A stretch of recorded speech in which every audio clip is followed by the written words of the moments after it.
Hi guys. Sorry, had to double check if I had everything here. I hope I do. It's been a while since I did a build from the start with so many different possible configurations and accessories. I'm exhausted. I've been preparing a lot for the future baby coming this weekend. Is it already planned for this weekend? Oh, so exciting. Hope everything goes well. I hope your family will have a nice delivery, the baby will have a nice delivery, and I hope everything will go well and your baby will be born healthy. So today we got the Zoom. It's such a big package. It's the Zoom TKL Dyna. It doesn't even it takes up almost all of the space here. It's very big. It's very, very big. I picked it up yesterday when I came back home. I did a quick check if everything was inside, but I haven't checked thoroughly yet, so let's do that together. I don't know if you will be able to. I'll try my best here. I'm almost. Nope. Okay, I need to open it like this and then flip it because it's so big. Okay, I'll get everything out first. So here's the manual, a set of stabilizers, the Witcher Studio stupid stabilizers. Then we have a power dampener kit, another power dampener kit, and then yet another power dampener kit, which obviously I think they just mislabeled it. I did check yesterday because I was like, no way they sent me 3 power kits. They're all 3 different foams, so cork, power, and the standard foam. It's just mislabeled. Also comes with two wireless PCBs, one with flex cuts, the other one without flex cuts. Then we have 2 plates, one very soft plate, the PC plate, I think, or palm. I will need to check. It's palm because it's white and it says PO here, so I'm gonna assume the M is missing. And this I think is the alloy plate.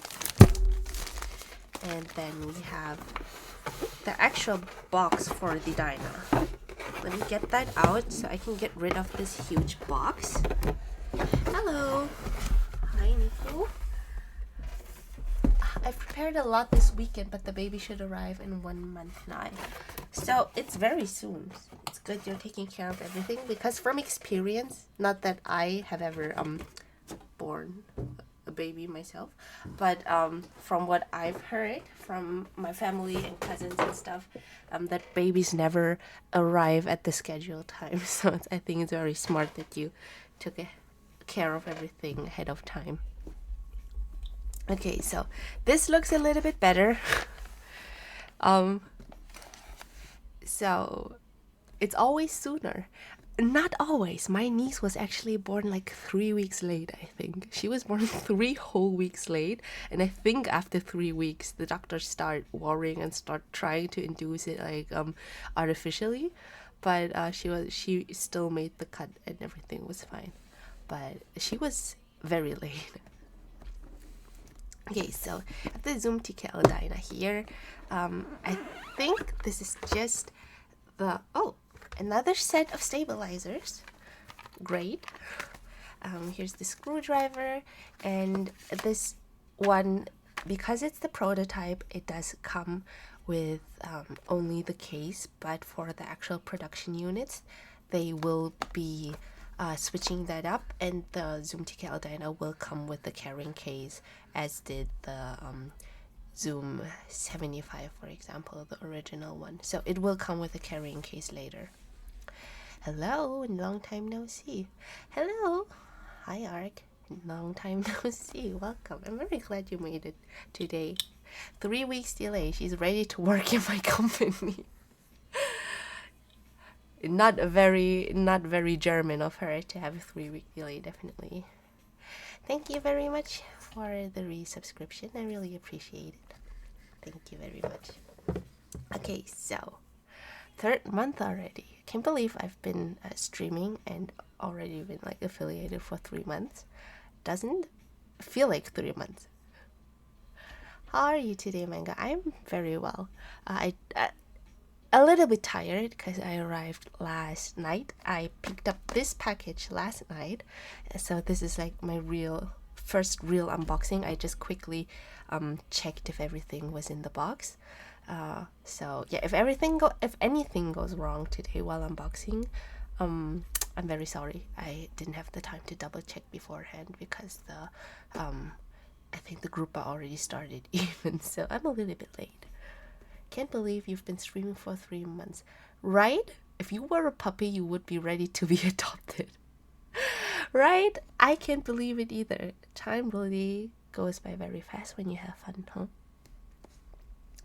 Very Deutsche Bahn, 3 weeks is actually still on time.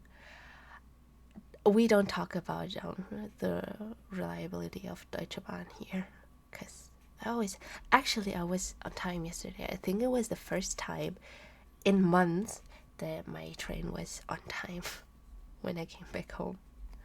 No, wait, actually it was 5 minutes, but 5 minutes is still like acceptable here in Germany. Fun cracking open a new build is always exciting. I agree. I have incredible, like, especially like builds where I have to do everything on my own and there are like so many different configuration options. They're so much fun. They're also very exhausting to do sometimes, but they're also a lot of fun because if it's like one of those budget kits where you don't really have to do much but put in the switches and put on the keycaps because they already come with pre-installed and pre-loop stabilizers and stuff and everything is assembled, it's like, I guess that's very beginner friendly, but it's not as fun in my opinion. So I'm always excited to build a keyboard like kind of from scratch. Can already open a claim the numpad is missing. I mean, to be fair, Zoom does, like Multitrix does offer like the separate numpad thingy. I think they just reopened the in-stock sale for the ZoomPad, the new one, the ZoomPad Tiger. So if any of you is still looking for a separate numpad with like wireless connectivity, maybe check that one out. But yeah, hope I ain't too late. Not at all. I just started. We just unboxed a huge ass box that took up all of the space here, and yeah, let's see. I actually went for a not so cutesy color this time. I think the Zoom TKL Dyna comes in like 14 or 15 different colors. Maybe I did forget something in my preparation. Maybe I should have pulled up like the interest check or something on the side just so I could give more reliable information. I think it's 14 or 15 different colors. A lot of pastel colors as well, like pink, sky blue and stuff. They have the milky green. They kept that one from like the original Zoom 75 too. And this one is called ink green. It is more a forest green in my opinion. There is a difference apparently because they do have a color called forest green as well. This one is ink green. Wait, let me show you guys the renders actually because I do think it looks slightly different. Let me see.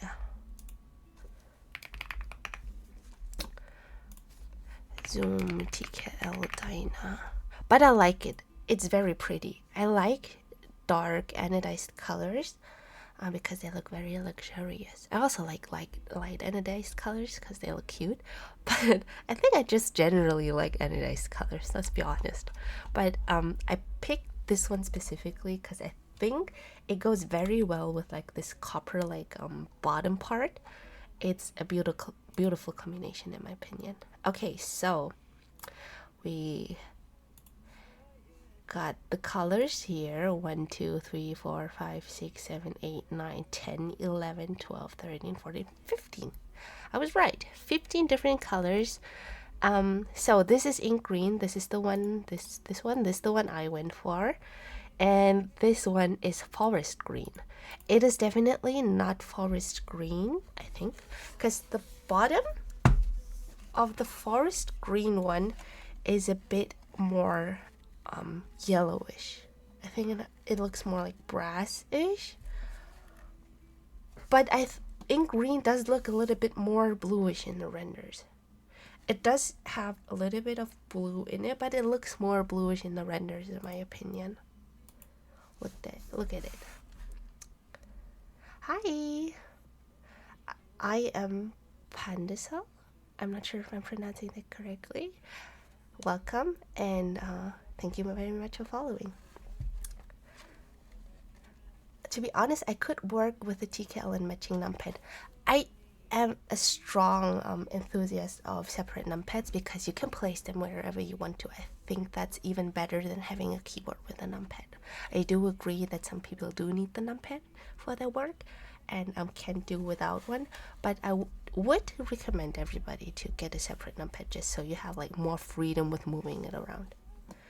Nice color. My wife would love it. It is a very pretty color.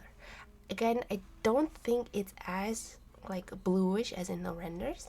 It does lean more to like on the green side, but it's not as deep green as forest green would be, in my opinion. So I really like it. I really like it. I'm sorry, I'm leaving fingerprints again all over the case because it's very warm and I'm a little bit sweaty. But very pretty. I'm very happy with my choice. Is it actual copper? I don't think it is. It's too light to be actual copper. It is way too light to be actual copper, so I don't think it is. It's just the color, but I think they nailed it. I like just first impression. I think it looks really nice. It looks kind of like the back of the Dyna with like the crisscross. The what do you call it? Like, is it like hourglasses here or like crisscross? But it does remind me a little bit of the Dyna. It's a tiny bit less playful though. It's a tiny bit less playful. It has this one. Those are like RGB lights that will shine through here, like side lights. I think the Zoom 98 also has it, that you have like the underglow kind of, like you have the sides where you have RGB shining through, and I think that's a really cool effect. I wonder what this will look like once I connect it. Really wonder about that. It would make a nice contrast with the green pastelish set. I did choose a set that I want to put on here, but it's not green, it's not pastel green, but maybe I can go with your suggestion there, Oswin, because maybe you might be right that this would actually not look too bad with the pastel green set for contrast. Got it right. Oh, that's very good. Anyway, thank you very much for following and welcome. A screen and a knob. Wow, fancy. Yes, it has a screen and a knob, but this whole part is modular, so you can swap it out. You can have all keys too. You can have like 2 keys and the knob here, that's also an option, or one screen and then 1 key here. So this part is completely modular.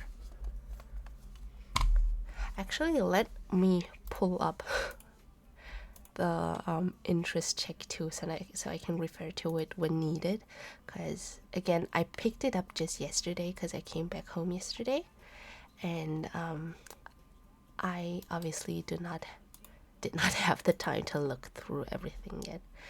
It is inspired by Ultraman. That's what the interest check says. It was inspired by Ultraman. Unfortunately, I think I'm a little bit too young to know what Ultraman is. The actual quote is, a lot of people's childhood in the 1980s and 1990s were influenced by animes and TV series, and Ultraman is one of the most influential. So yeah, in the 1990s, I was a baby, so I do not remember that. So I don't know what exactly this design was inspired by. Apparently it's a series called Ultraman. I don't know if they nailed the concept. I would like to believe so. But I think it is cool that they have like kind of a concept behind it. They have like an inspiration behind it that they're trying to follow. Maybe it was like, maybe it's from somebody out of the team, the design team and the development team. Maybe they enjoyed Ultraman when they were little, and that's why they based it off of it. So again, it does have the modular part here. Like either you go with 3 keys, you go with 1 knob and 2 keys, or you go with the screen and 1 key. It also has an 8,000 hertz polling rate. That's also the reason why they went with cables, because Millitrix actually does have the option for the magnetic daughter board and like the pogo pin connectors. They do know how to do it because they did it for the Zoom 75 Taiga. They also did it for multiple of the Chilkey products.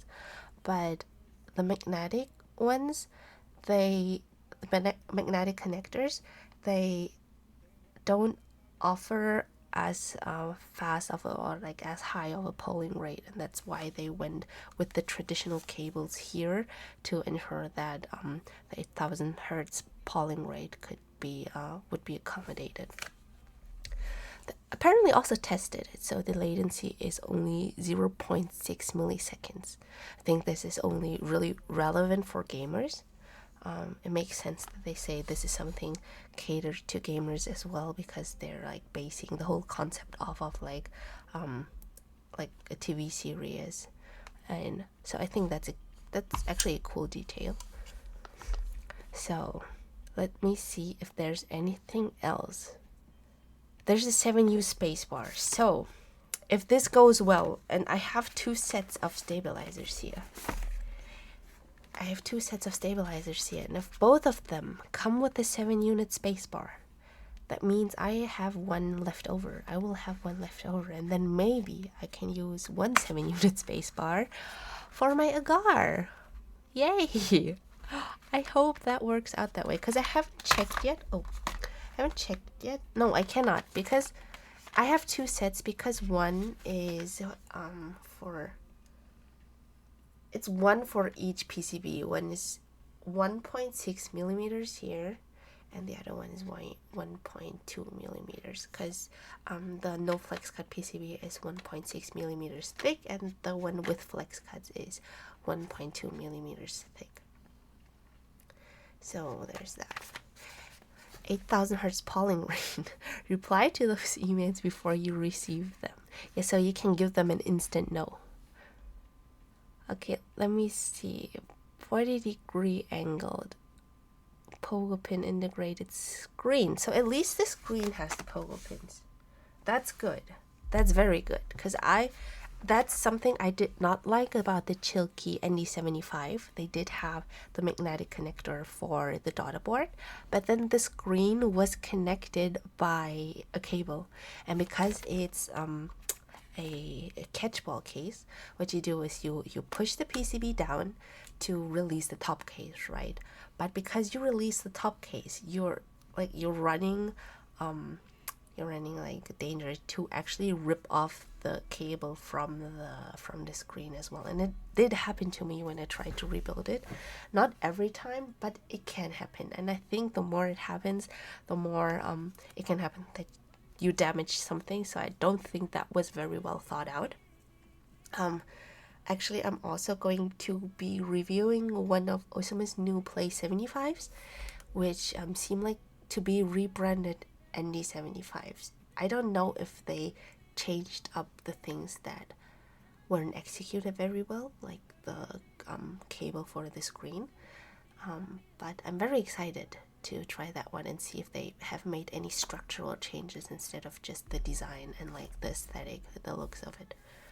That's something that really interests me. They have not released any information regarding that yet, but that's something I'm really looking forward to. F13 as well, modularity is nice. I agree, especially like because people in the custom keyboard hobby, they like building a keyboard tailored to their needs. I think having more modularity is nice, as long as it's implemented nicely, as long as it's executed nicely. Do you have to return the prototype units after the review, or is this a gift? It's a gift.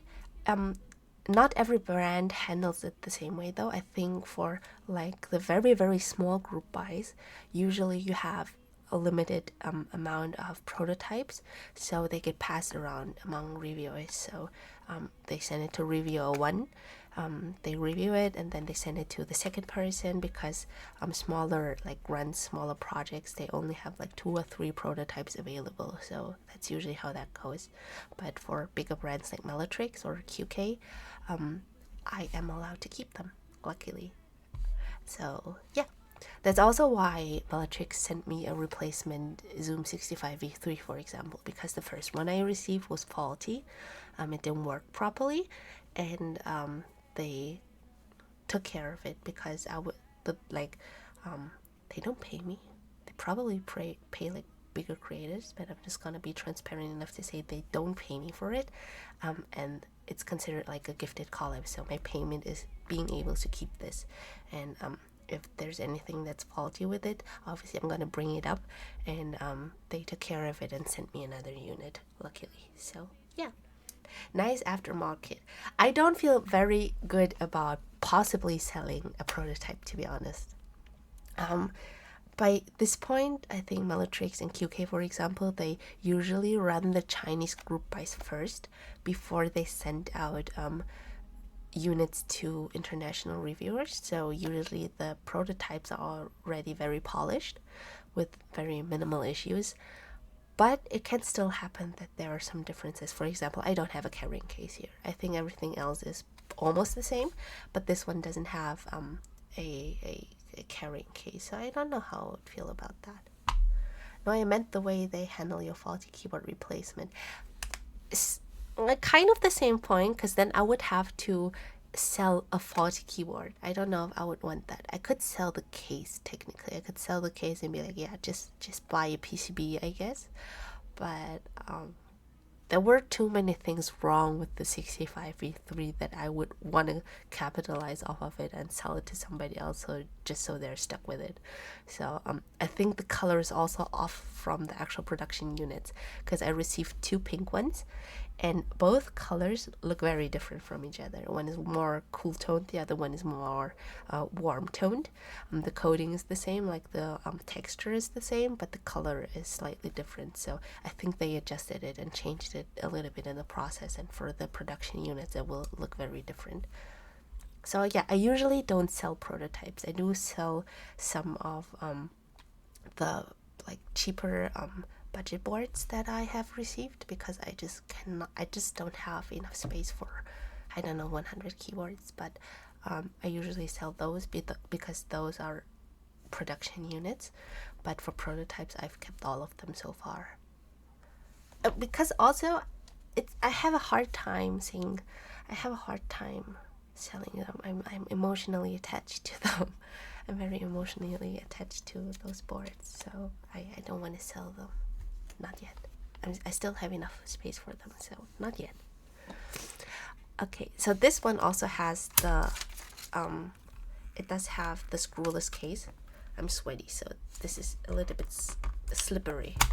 It does have a screwless case. I'm trying to, okay, so catch ball, just as always. Here you have the pogo pin for the screen, which I think is really, really good that they at least thought of that and are keeping that for this board. I think I do need to install the connector here, because right now the pogo pin, it goes here and it goes nowhere. It's just connected to the case for now. I would probably have to install that. It comes with like the anti-static sheet thingy, so it doesn't short the PCB possibly. So I will probably keep this in for all of my possible builds.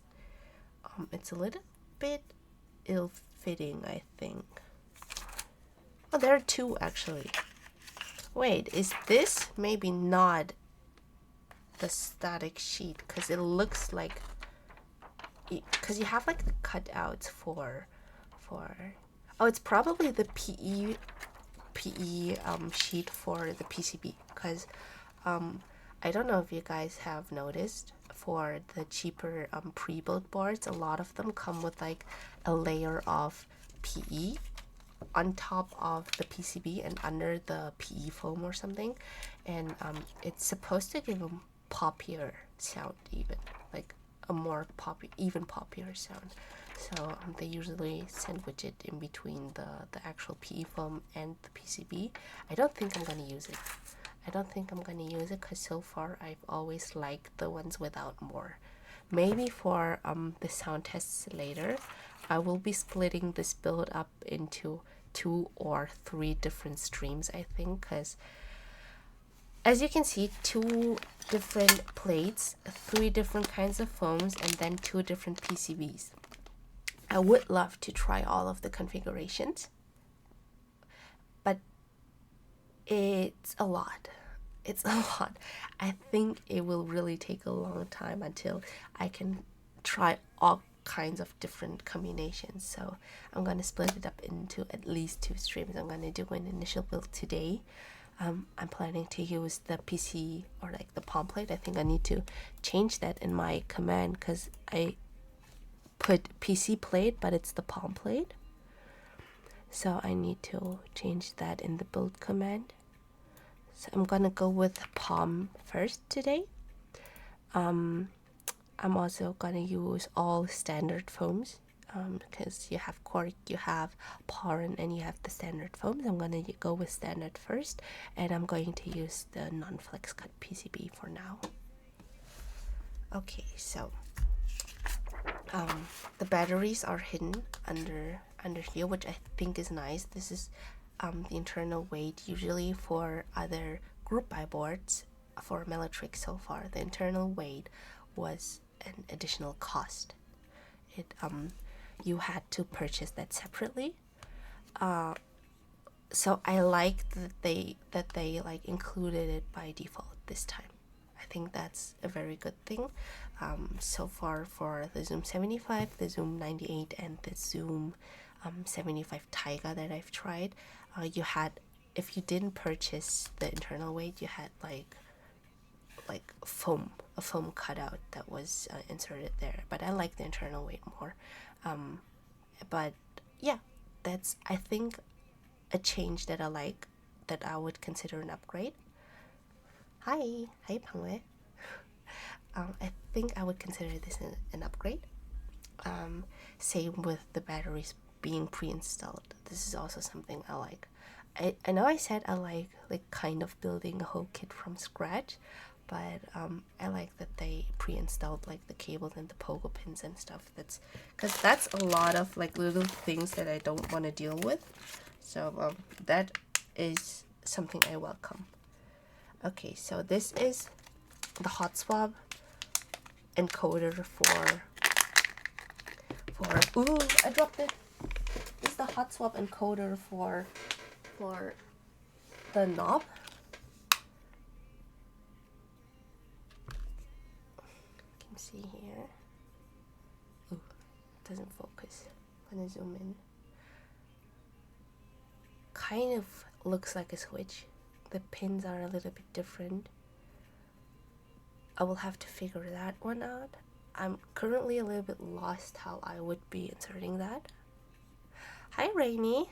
I'm very glad you made it to the stream. Hello. Looks like my fingernail, kind of, I guess, because of the translucent thingy. I lost the fingernail, by the way, so my right thumb is naked. I lost the fingernail here, like the manicure thingy. But yeah, this is the encoder for the knob. I hope the prototype isn't as inconsistent as the prototypes were for the Taigas, because the Taiga knobs were very, very different for all prototypes. Mine, for example, sounded very hollow, but it had a very nice tactility. But I know a friend who also received a Zoom 75 Taiga prototype, and that one had close to no tactility, but at least it didn't sound hollow. But from what I've seen from like videos so far for the Dyna, the tactility is really nice for this knob. So it comes with an extra cable, like a replacement cable. I think it is a replacement cable. There are 2 cables in there. There's also an extra connector. Gotta figure out what that one is for. Then some tools. You also have 4 different mounting styles, by the way. You have the split O-rings. You'll have a top mount, which I'm not sure if I'm going to try it because this is a catch ball case, and catch ball and top mount just is a questionable choice in my opinion. Consider doing a knob encoder instead of a butterfly next time. Would fit your theme. I will keep that in mind for the next build stream with an encoder. I'm gonna put an encoder on my thumb here to match the build. New zoom board. Yes, new zoom board. It's just a prototype. I think there will be some changes made for the actual production units. Like it will come with a carrying case. I just thought of another one, which will be that like little silicone inserts will be in the case as a kind of like built-in protection from the ping. What's it called again? There was a name for that mod where you put like little bits of tape to stop the case from pinging. But yeah, that will also be changed for the production unit. I will consider whether or not I'm just gonna do it myself, depending on how bad the case ping is. But yeah, and also again for different kinds of mounts. One is like a silicon bridge mount. Okay, I need to pull it up again. Where are the 4 mounting styles listed?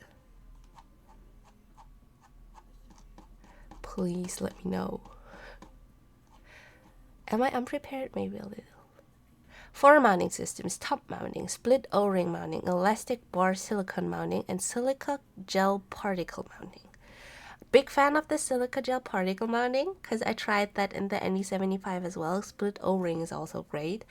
Elastic bar silicone mounting I haven't tried. Not a fan of top mount with catch ball for the aforementioned reason of the catch ball screwless case relying on pushing the PCB down and separating it from the top case and then taking the top case off. Obviously, if the PCB is mounted and like screwed to the top case, it doesn't work like that. They did release a video of how to work around that, but it's not very convincing in my opinion. So they suggest to take out a switch and then push through the hole. Push through the hole and like push the bottom case away. And I'm not sure if this is something I want to do because I would be scared to scratch the bottom case, to be honest. So can you fit a knob encoder on any board, or you need something specific on the PCB to handle it? I think you need something specific on the PCB to handle it. I know there are some encoders that work like a regular switch. They look like a regular switch too, with like the 2 pins, the 2 metal pins, and then the plastic pins too.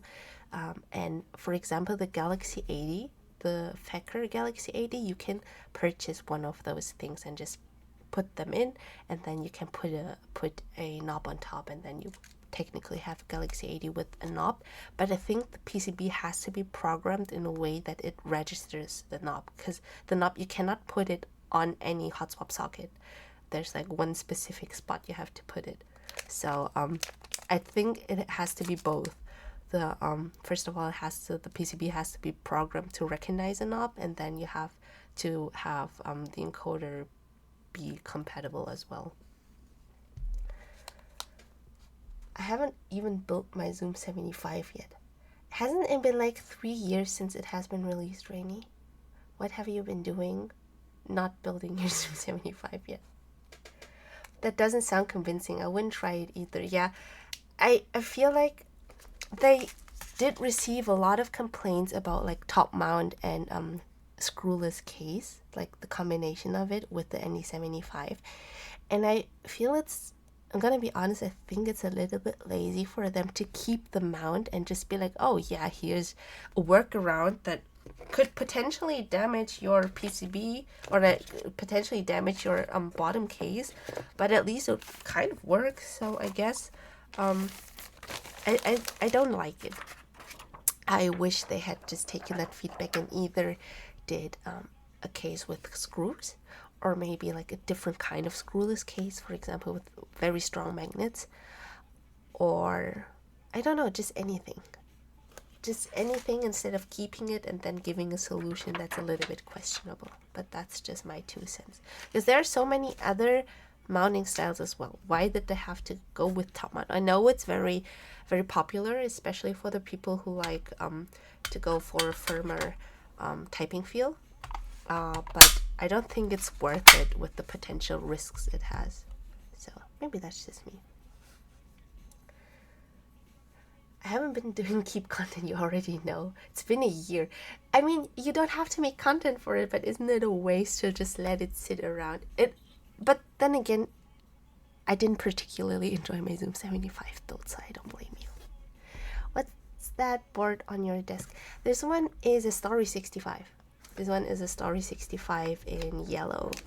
It has a cute little bunny badge with like a glowing star.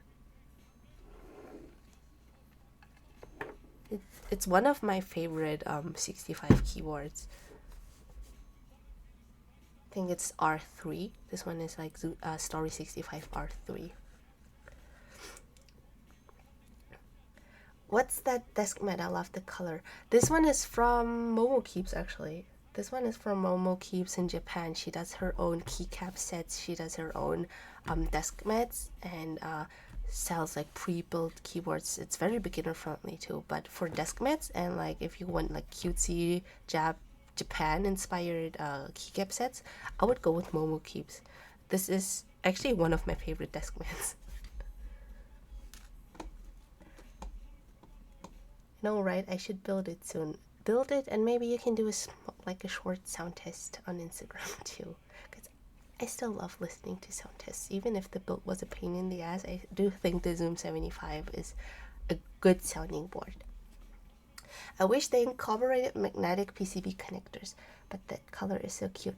They didn't because the PCB, like the board itself, it has an 8,000 hertz polling rate, and to ensure the 8,000 hertz polling rate, they had to go with cables because I think magnetic connectors are a little bit too weak for that. So I think that's a valid choice. That is actually a valid choice, even though it's more like of a hassle to build, but I get the reasoning behind it. Color is so pretty. I think so too. The color is, they did a really good job at like the color options this time around. So I think that's a very good one. I'm just gonna put all the stuff I don't need for this initial build yet. I'm gonna put it away. Let me just try to figure out which one is the Poran foam and which one is the regular foam. This one is cork, obviously. You can tell from, like, you can tell by the looks of it, this one is the cork kit. But for Poran and standard foam, both are black. So I need to figure out which one is which. I think Poran is a little bit softer.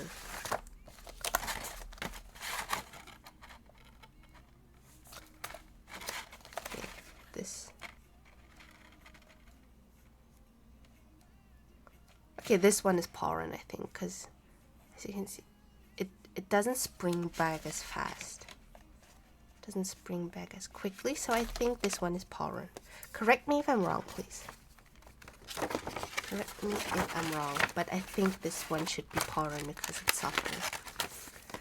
I can't tell if it's cork or not. I think it's very, very apparent by the color, by the looks of it. I think it's very obvious that it's cork. Though this one also kind of looks like a band-aid, like a huge band-aid, to be honest. But this one is cork. I did try cork for my Zoom 75 Taiga build. I don't have it here now because the color they initially sent me wasn't one I preferred. So I did a giveaway for that one, so I don't have that one here now. But I did enjoy Quark actually. I liked it. It was a very crisp sound. I don't know how else to describe it. It was very crisp. Hi Mango. Hi Matt. Hi. Very glad you made it today. Okay, let me see. I will go. I need the knob.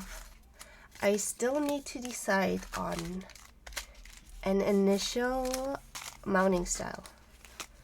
Okay, the encoder I need, the knob I need. I will not try top mount. I think I will go with the silicone bridges because I haven't tried this one yet from Electric. So I think I will stick with that one. Elastic bar mount.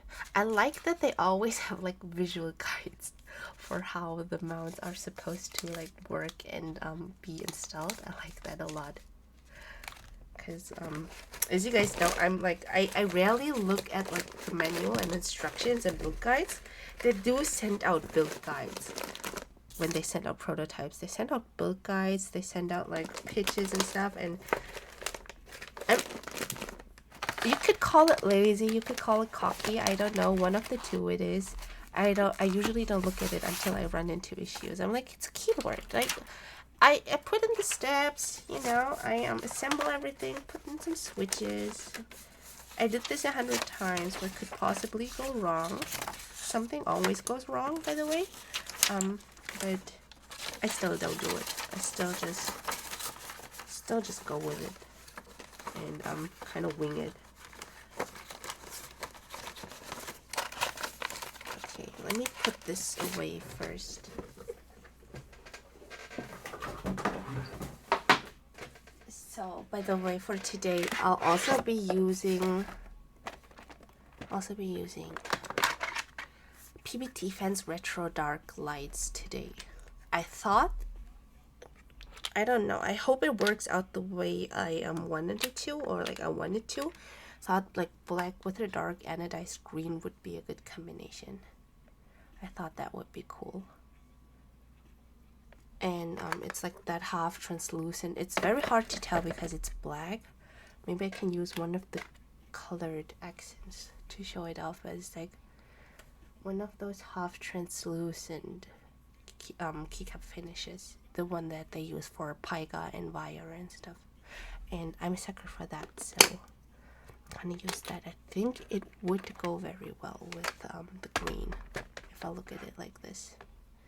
I hope it looks just as good once I put everything together. In case I don't reply, I'm cleaning my room. Rainy, isn't it like 1 a.m. in the Philippines? What are you doing cleaning your room at 1 a.m. on a Sunday? Not that I'm judging, but just surprised. I think cleaning would be the last thing I would want to do at 1 a.m. on a Sunday. Or like at 1 a.m. in general. Or just cleaning in general, maybe. Okay. Let's start with the steps. You do have the option for split space bars for the Dyna. It does offer split space bar option. Let me just slowly get this PCB out.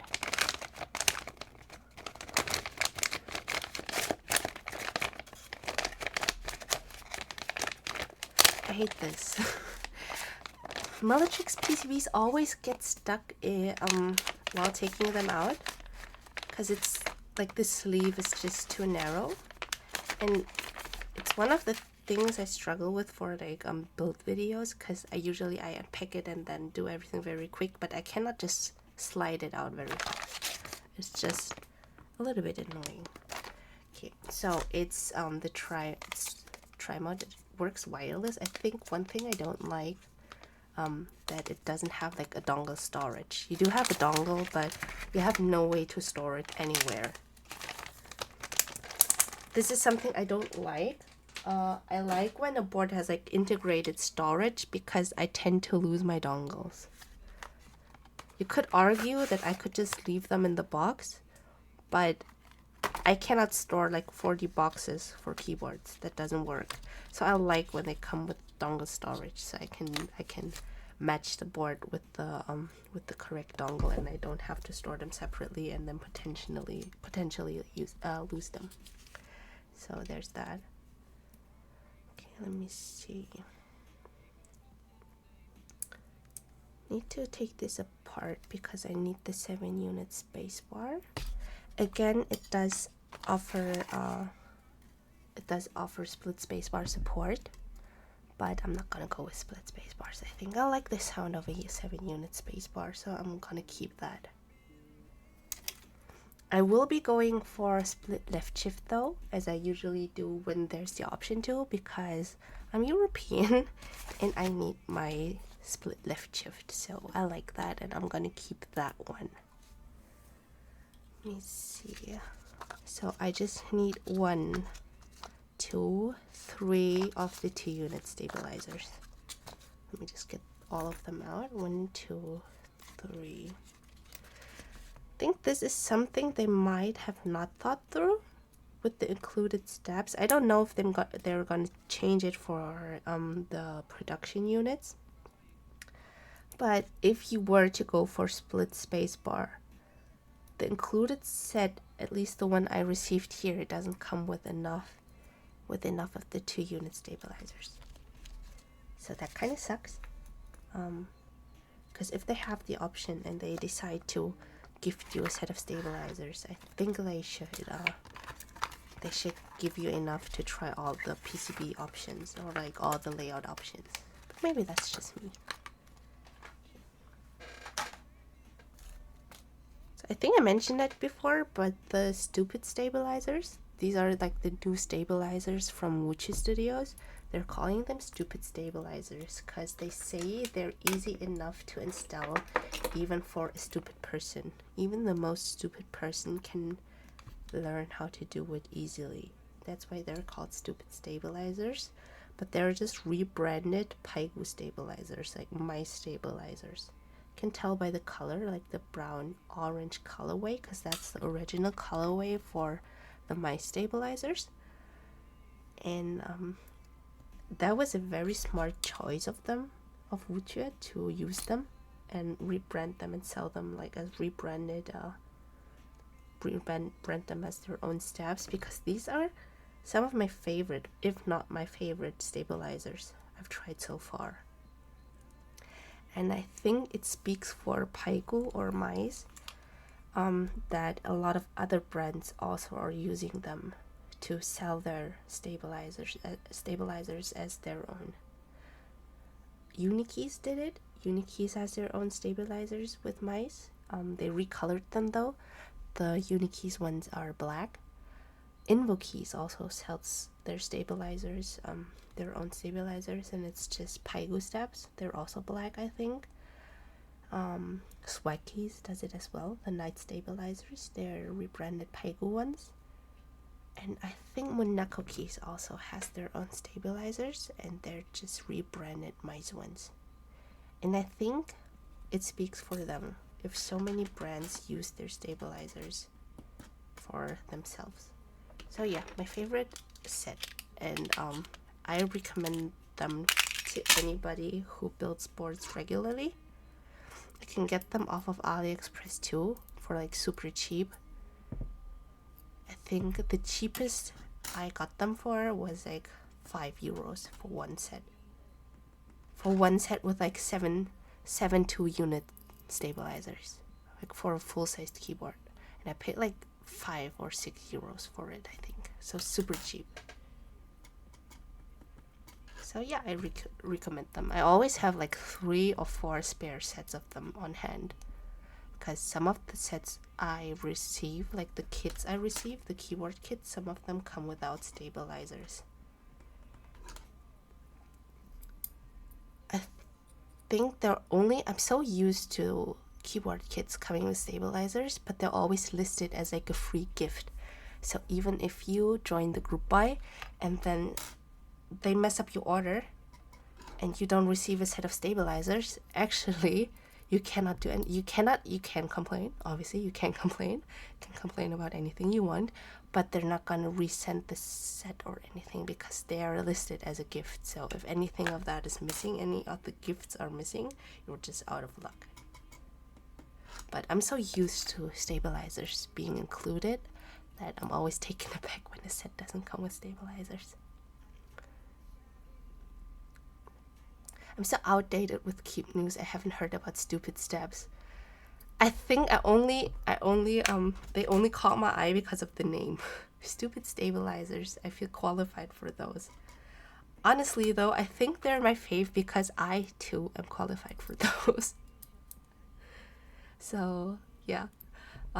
But yeah, they're only stuck in my head because of the name, because I think that was such a funny choice. Stupid stabilizers, because even the most stupid person can manage to make them sound good. I think that was very funny. Actually, I also like that they went with like kind of a PCB design this time. You have like the green parts here. I do like that. They didn't have that for the other previous boards, I think. Wait, where did I put the other side? Oh, there. I wish some of those like more popular group buy boards would offer cooler PCB designs, to be honest. I have seen some keyboards that have like really cool PCB designs. For example, the Freya 65. What's the other one called? The glass keyboard. That one. That one has a really cool PCB design, because I think the designer of the keyboard is also an artist on the side, like a tattoo artist or something. So you can imagine what the PCB design looks like.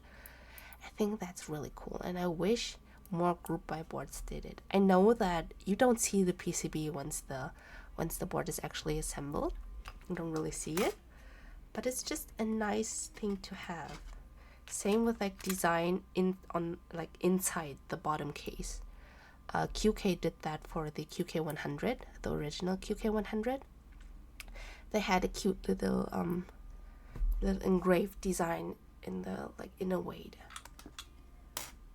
And I thought that was a really cool detail. I know that's like additional cost for each unit, and I understand why they maybe stopped doing that, but I think it's just a pity because it does add to the build experience. When you unbox your board and you unbox all the components and then you're greeted with like a really cool design, even if you don't see it once the board is assembled, I think it adds to the build experience, and I think it makes you feel less bad about spending multiple hundreds of euros or dollars or whatever on one board.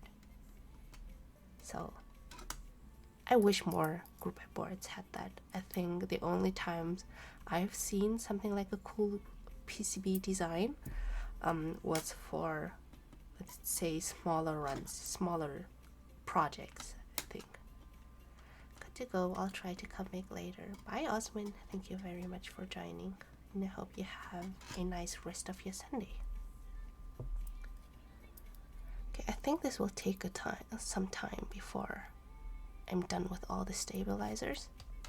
I was also considering getting one of those stabilizer testers, because I think this would be a cool tool for me, because more often than not I end up having to disassemble the board again just to fix the stabilizer, and I think having a tester would be a really cool feature, because last time I introduced a new European-based vendor, Whiplash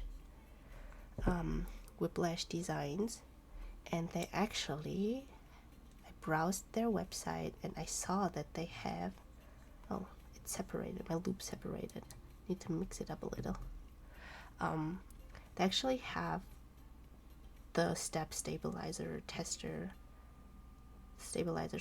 in their shop, and that's how I got the idea. Maybe I should use that, because so often I think a stabilizer is fine. I forgot which way I had to put it for it to not take Shit. I'm not very good at multitasking. I need to wipe this off. And then I can test again. I'm very good at multitasking, so usually when I'm occupied with something and have to talk at the same time, I end up either messing up the task, or I end up messing up my sentence, or even worse, both. Okay, so this is the right side. It's the right side. And technically I know that I always start with the right side, but I still forget because I can never be 100% sure. Okay, let's see.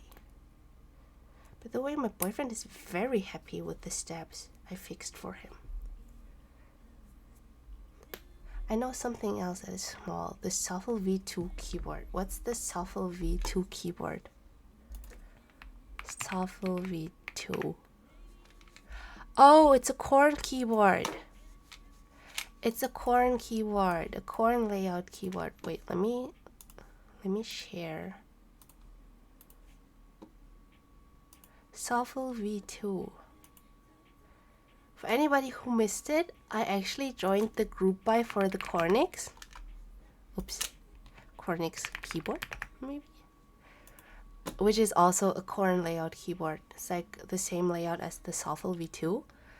It's a group buy that's running in China right now. You also have like the feet here to adjust the angle for the typing. And I'm very excited to receive that one. See? It's like tinted. Like the angle will be tinted, not like the traditional way of an angle where it's like tilted forwards and backwards. And I think it's really cool. So I'm really looking forward to that one.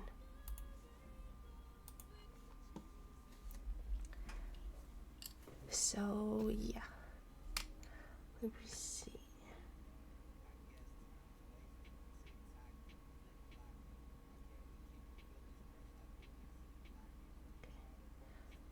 I do need to remember to test my steps before I put on this or put in the switches and put on the keycaps. Always forget about that because I just trust myself. I just trust my skills. Unfortunately, that trust is it's based on nothing. It's based on nothing but laziness. So what usually happens is it bites me in the ass, and I have like double the work in the end, which sucks, obviously. But at least, again, my boyfriend is very happy about the stabilizers that I redid for him on Friday, because I saw him use his Sea-Doo immediately. Though he does have some chattering switches, so he still needs to swap out the switches as well. But he grabbed it immediately after my stream ended. He grabbed it immediately and connected it to his PC, and he's very happy about 2 of his boards finally being usable again. I don't know why he's too lazy to fix his steps all the time. He does have all the tools at home, obviously. They're clip-in stabs, and yet instead of fixing them himself, he just uses his other keyboards because he's too lazy. But I'm not gonna lie, I have that too with some of my keyboards. But I have like 20 keyboards or so laying around here right now.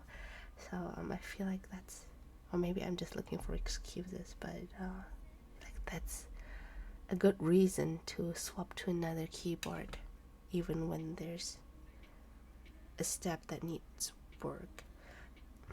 I think it's a little bit more understandable if it's like a screw-in or a PCB clip-in step, because to fix it you would have to disassemble the entire board. You'd have to take it apart, take out the switches and stuff, and I'm also not the biggest fan of that. Not gonna lie. I think only after I started streaming, ever since I started streaming, I have rebuilt a lot of keyboards. Like for the QK Neo foamless Cypress thingy, I rebuilt so many keyboards, but usually before streaming, I try to avoid that task. I tried really hard to avoid that because it's just so annoying. It's just so time consuming, and doing it alone is so boring because when I also try to film it because if I'm gonna do it anyway, might as well film it, might as well like make it content and stuff. But I cannot even listen to music while I'm doing it because I usually go for like the ASMR type of videos. Even if I have like background music, I like having like the clicks of the switches being put in and stuff. I think that's very satisfying. But because I know that's my own personal choice, I have nobody to blame but myself. I know that, but it's still an exhausting task. And then I have to do it in silence alone because I can't even watch like a series or a video while doing it. I cannot listen to music while doing it or anything. So yeah, this is something that streaming really has helped me with, because now I can do it on stream, and to be honest, on stream it's a lot more fun. I need to check if I inserted. I did not insert all the housings correctly. I did. I didn't. I did. Okay, good. But yeah, for streaming it's a little bit more fun. I talked to Rainy about it today too. I enjoy streaming a lot more than I would have expected. Simply because it makes boring tasks like building a board or like rebuilding a board so much more fun. Because after, I don't know, the 20th build, it gets more exhausting than anything. It's more exhausting than it is fun at that point, to be honest. Especially if something goes wrong. And for me personally, it has been very helpful, especially with, for example, the Libra Mini. The Libra Mini build, it took me 4 hours, if you guys remember. It took me 4 hours. And I think if I had been alone, I would have quit halfway through and be like, I don't have the mental capacity to deal with this anymore. I'm gonna finish the build tomorrow or when I feel ready for it. Because I broke so many things. It was quite the ride. And I would have gone a little bit crazy. I would have crashed out a few times, I think, if I had been alone. But since I was streaming the build, I had a lot of people be very helpful. I had a lot of people give me tips. People who already built the Libra Mini give me tips on how to do it, what to pay attention to. And even when I messed up some things, it was less frustrating. It was a little bit less taxing on my mental stability to have people here encouraging me to keep going. So there's that. Okay. So the thing I like about the Paigu stabilizer so much is for spacebars, not as much. They do still need a lot of work. But I don't know if you guys noticed, for the other 2 unit stabilizers, I barely had to fix the wire. It's almost completely straight already. It just needs like the minimum amount of adjustment for it to sound good. So this is why I like these stabilizers so much, because a lot of sets actually do sound good after fixing them. So it's not about like the final sound, it's just about the work that goes into making them sound good. Because I think except for the C2 stabilizers, the clip-in ones, I've never had a set of stabilizers where I was like, these are horrible even after trying to fix them. Just for some it takes like an hour to do so, and for others it's like a couple minutes. That's the big difference. And I think for the mice stabilizers, the Paigu ones, actually, you barely have to touch the 2 unit wire. Oh, wrong way around. Has to go in like this. Or maybe I was just lucky. I don't know. Maybe I'm just lucky with all the sets, all the 10 sets I've received so far. Who knows? 'Cause I'm already done with the stabilizers. Let's go. Okay, just gonna put this away. Let me see. I wanted to go with all foam, so I do need to put the PE sheet, the PE foam here, if they have it. They do. Okay. PE foam first, like this. It's a bit too big for the PCB. I don't know how to feel about that. See, if I line it up perfectly on one side, it's like half an inch or so. That, oh, maybe not half, maybe like a third of an inch. That it's too big. So obviously I have to line it up so it's just half of that third on each side, but it's still too big for the PCB and I don't know how to feel about it. I hope it doesn't get stuck or something. That would be my personal nightmare, to have the foam get stuck and then I have to trim it. I have to disassemble everything again and trim it.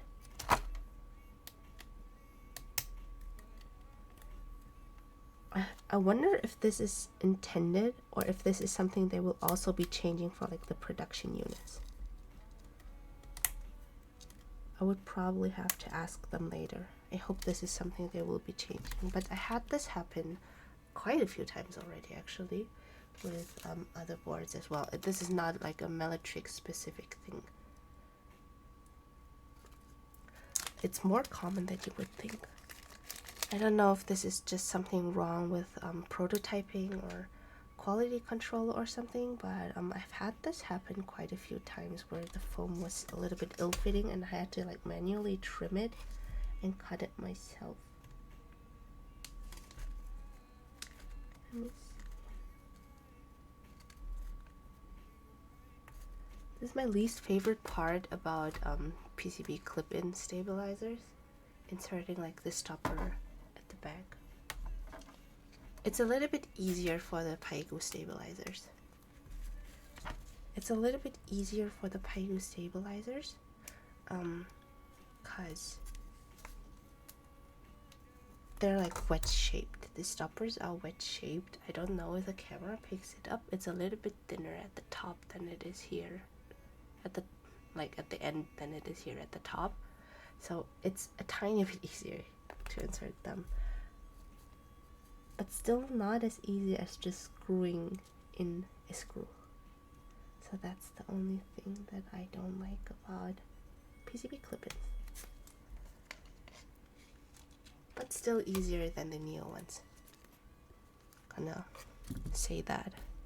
Not even sure if I'm allowed to talk about Neo and QK in his stream dedicated to Mellitrix, but it's too late now anyway.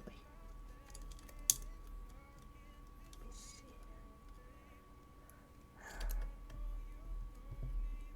Accidentally popped out the housing, like the stem out of the housing, so I need to fix that one too.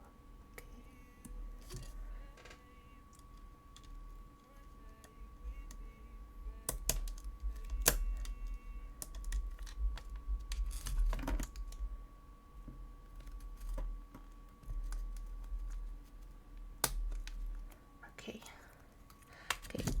Also, what I need to add, even though I'm not the biggest fan of screens myself, I think they're a gimmick. They're a fun gimmick, but not a gimmick I'm a huge fan of.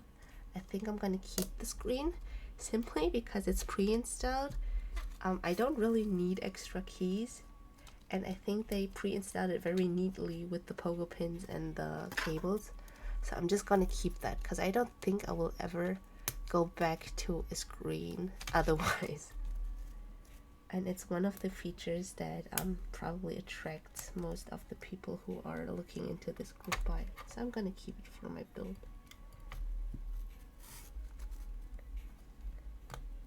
Oh, it's not going in. Help.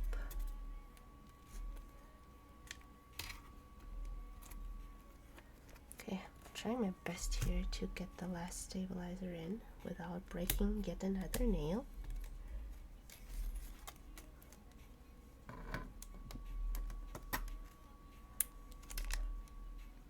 Ha, I did it. Okay. So I got all the stabilizers here. Only the stoppers are left. Did I insert them correctly? Yes. Need to double check. Needed to double check if I really inserted all of the stabilizers correctly, because last time with the agar for the backspace I didn't, and then I had to take the whole board apart because I only noticed at the end of it, because I didn't clip the stabilizer in correctly last time. And I really don't want to take this whole board apart again in the end, because for the agar at least it was like an HHKB board, so not too many keys. But for this one, it would take a little longer to take it apart fully. So I'm just making double sure. Okay, let me see.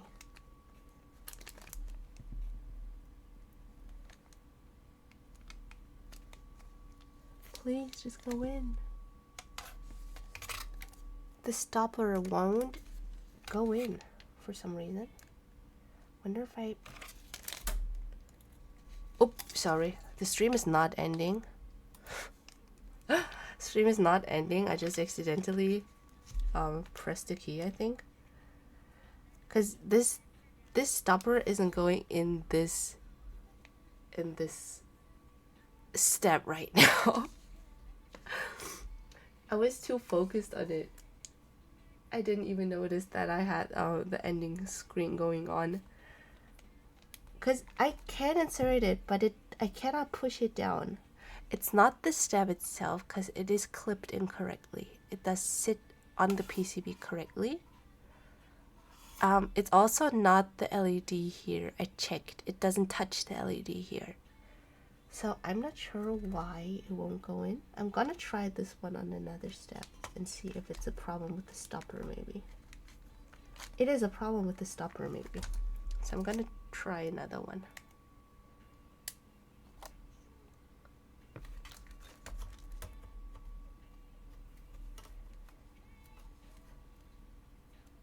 It's funny because the first time I used PCB clip-ins, I actually didn't know that you had to insert those stoppers from the bag. Because I also had to get them on a whim. I didn't know that, and for the longest time my Neo 65 lived without those stoppers, and each time I wanted to rebuild it and take out the switches and the keycaps, I yanked out the stabilizers as well. I didn't know. It was my first time ever using PCB clip-in stabilizers. And the way it worked was because the Neo 65, it also has, I think, 2 mounting styles. One is just traditionally with gaskets, and the other one is the O-ring mount. And for the O-ring mount, you need to use the PCB clip-in stabilizers. It doesn't work with screw-ins. It's no problem for the gaskets, but if you wanted to use the O-ring mount, you had to use PCB clip-in stabilizers. But when Neo reached out to me, they were like, oh yeah, by the way, you need clip-in stabilizers. Do you have clip-in stabilizers? And I was like, yeah, sure. But the only clip-ins I knew back then were plate clip-ins, you know, the ones they have with cheap pre-built boards. And I didn't know. So the board arrived, and I was like, hey, so my clip-in stabilizers don't really fit the board. They don't really fit into the board. And they were like, oh, we forgot to specify it's a PCB clip-ins. I was like, what? So I had to rush and find PCB clip-ins that could be delivered in a reasonable time frame. Because, you know, group buy was starting and all, and yeah, that's why I ended up with the PCB clip-ins that I didn't install correctly. Hi. What are we talking about? We're talking about my first time back then using PCB clip-in stabilizers for the Neo 65. What happened was I forgot to insert the stoppers from the back of the PCB to keep the stabilizers from like being yanked out whenever you had to swap the keycaps or whatever.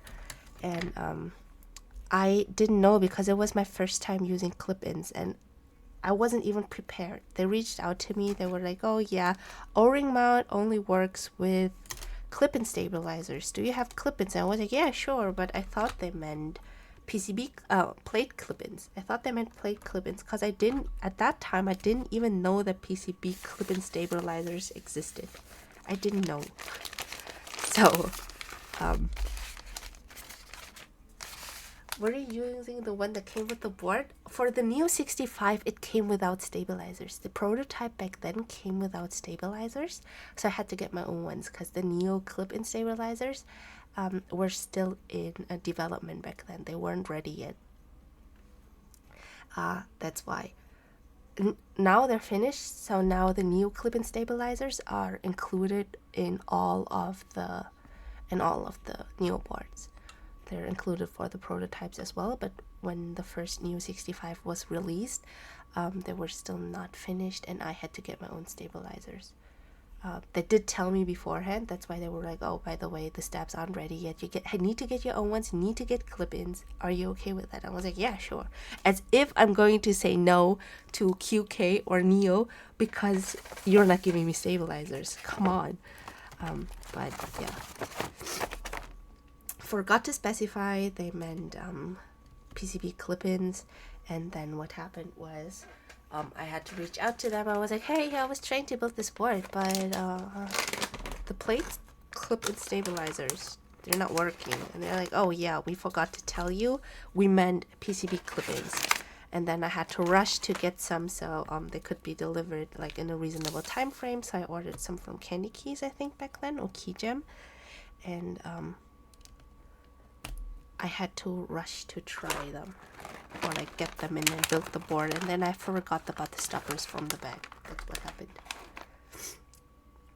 Neo steps is very underrated, I feel. I disagree. I hate Neo steps. I don't hate them, but I don't like them.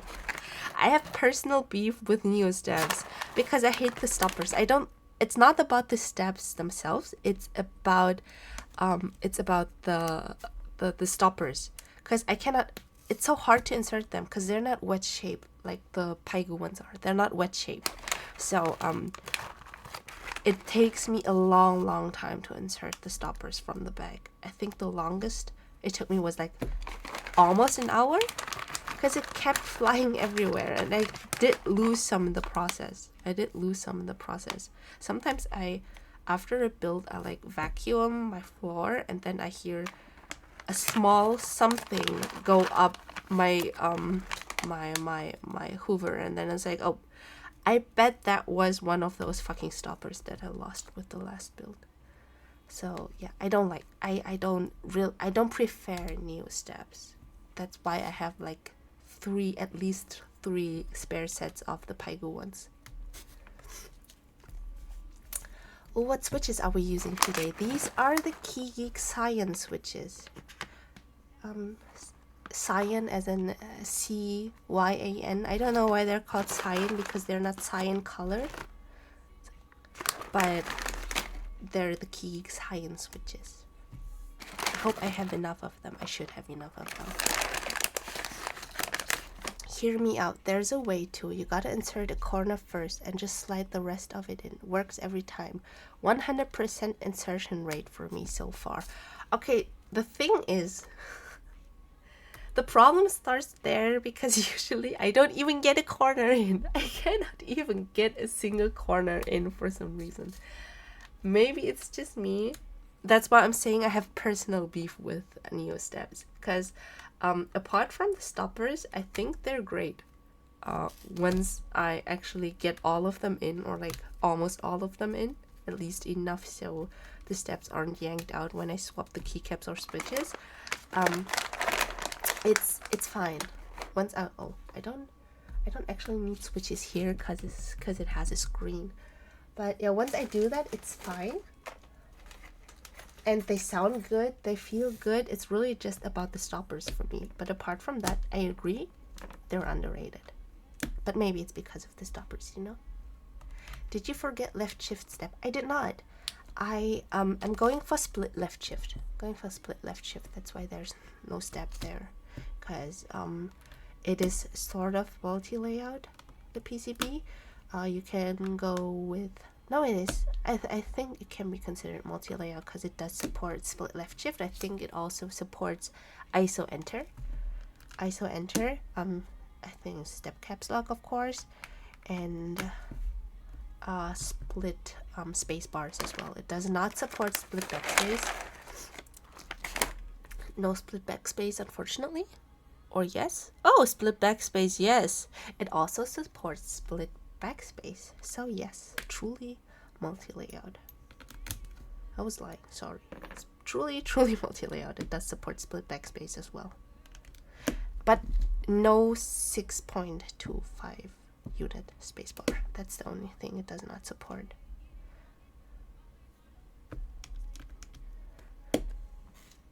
Oh, interesting. I haven't seen anyone do it on the Dyna yet. It has split backspace. Are those SOTC switches? Now, these are the Key Geek Science switches. I hope they sound good. I haven't tried the Science switches yet, so I'm not quite sure what like the sound profile and feel is. So I'm just winging it, and I hope they sound good. I might swap them out later once I finish the build if I don't like it. They look just like the SOTCs. I wonder why they're called cyan, to be honest, because they're not cyan colored. So I'm not sure about like the naming here. 6.25 spacebar is with worst spacebar. I would say I agree, yes. I usually go, I mean, most of my boards have 6.25 unit spacebar because it's the standard, and a lot of my boards just have like standard layout and PCB. So most of my boards are regular 6.25 unit spacebar, but I agree 7 units sounds better, and like the like smaller spacebars, like split spacebars, also sound better. So I agree with that. Usually when I do have the steps for it and also the option for the PCB, I go for 7 unit.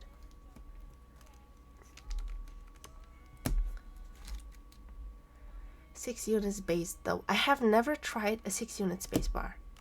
That's the only, I think that's the only layout. Oh, I'm lying. I'm fucking lying. The ADA has a 6 unit spacebar. I struggled so hard to find, first of all, to find a stabilizer with a 6 unit spacebar. And then I also struggled really hard to find a keycap set I would like on the ADA with 6 unit spacebar support.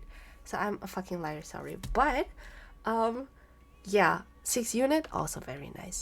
6 units still better than 6.25 unit, I agree. Looks like palm stem. Should sound clean. Let me look it up. Let me look up what it is. Key Geek Science. Again, this is my first time using them, so I have absolutely... Oh yes, L4 palm. Good job. How? It's L4 palm material, so I hope it sounds good. Just from testing it like this, it does seem good though, so.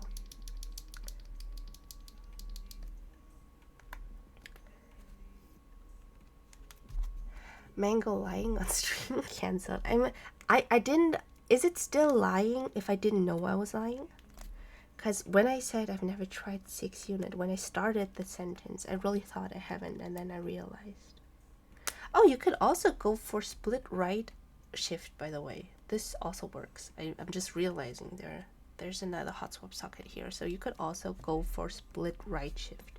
But I'm not going to do that because I'm basic.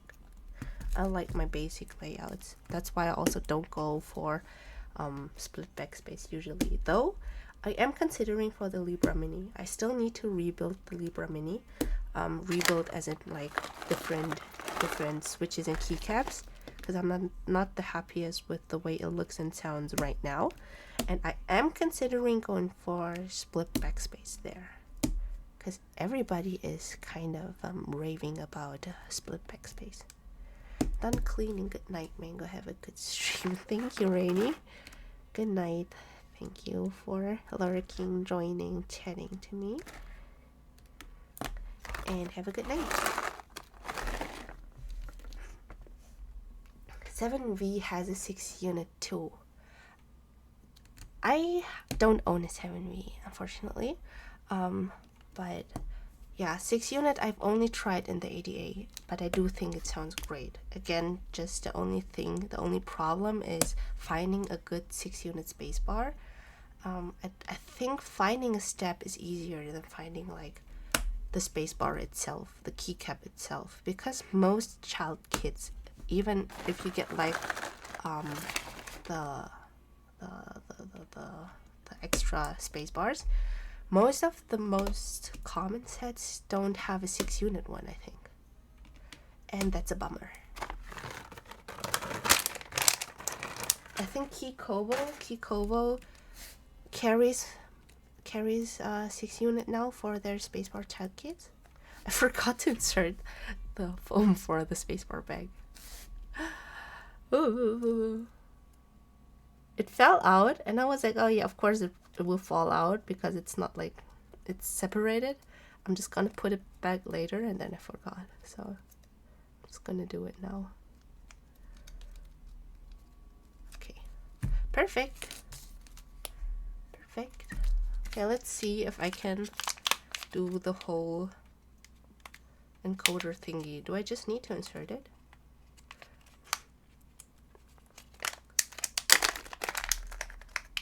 Split ride on TKL is a sin. We know split ride on a TKL is atrocious. I have never tried a split ride shift, to be honest. I only know of split left shift because I'm European, so of course. But yeah. Oh, okay, so if anybody's wondering how that whole encoder thing is working, you do have a hot swap socket there, so you can insert a regular switch if you just want to go for a key instead of a knob, and then you have like the little contact points there for the bent pins. It's not focusing. For the bent pins here. So you just have to pay attention, because one side has 3, one side has 2, and then you just line it up and insert it as you would with a regular switch, I think. And I like this version. I didn't want to get ahead of myself, because what if I run into issues? But I like this version more for knobs, because it's so much easier than screwing in the encoder and screwing on the knob and stuff. So I like this one a lot more. The tactility feels pretty nice from like the first impression too. Very distinct tactility. I like, though for switches I prefer linear switches. I like my knobs to be tactile. Okay, let's move on to the mounting. Actually, I just realized that the plate comes with standoffs, so technically you could use standoffs. I didn't, because I don't really think there's any need to. Just, yes, the plate can like you know, slip around and stuff, but not once you insert the switches. So I don't really see a point in inserting the standoffs unless you have like this entire O-ring mount thingy, because then it makes sense, but you don't for this board, so I'm just gonna skip out on that. Don't think it makes a difference for the sound too, so that's a smart way to do that. I agree. This is one thing, or like one other thing I like about the Dyna that I think Mellotrix has improved, that you now have this hot swap encoder for the knob, and the other one is the inner weight that comes by default, so you don't have to purchase it anymore. Okay, so let me see. So it seems like this is the thing they will never change, and that's having the case foam be sticky. I think for this white part it's okay-ish, but this is something I also didn't like about the Zoom 98 and the Zoom 75 that I built. I think for the Zoom 75 Taiga too, you have this layer is okay because it's not super sticky, but this one, the bottom part, wait, no, it is this part that's super sticky because it sticks to the back of the PCB, but the adhesive gets stronger with time as it breaks down. So if you leave it there, you will have a very hard time peeling it off later, because that happened to my Zoom 75. I tried to go case foamless at some point, and I ripped my foam. I tried peeling it off, it ripped, and then I was like, okay, maybe not then. So unfortunately, I do have to use it with the case foam now. So I'm not sure if I want to put the case foam in here, because if I do it, I gotta commit to it. It does seem a little bit less sticky than the other ones. It does seem a tiny bit less sticky, so maybe I should take the risk. I mean, I still have another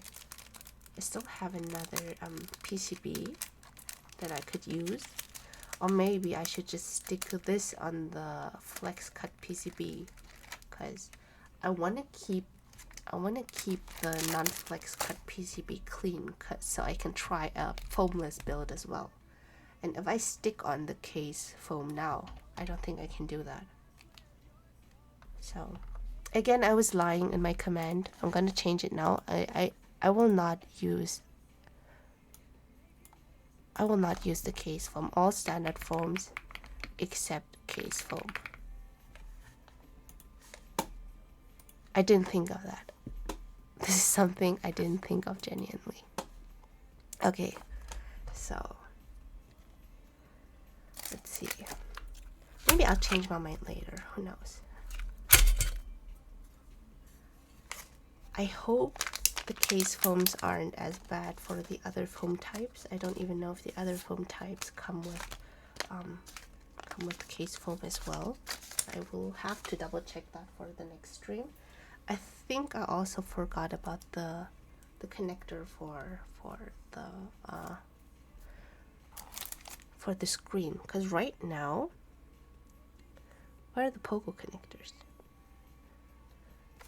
Wait, they're on here, and then the pogo connectors, they're already connected, and then they go through this hole here, through here, and right now they don't connect to anything. I need to figure out how to make them connect. Let me see. Let me check the box again.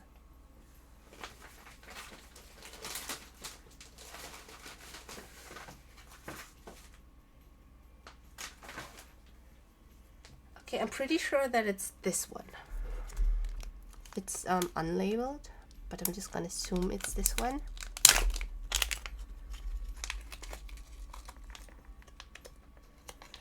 It does come with a replacement cable for the daughter board. So that's good in case you ever rip it.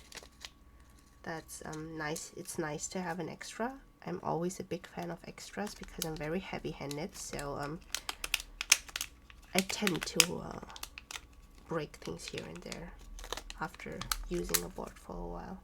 So I think this looks like the connector for the screen, because it has like those 4 parts, and then you have 4 pogo pins, so it makes sense, right?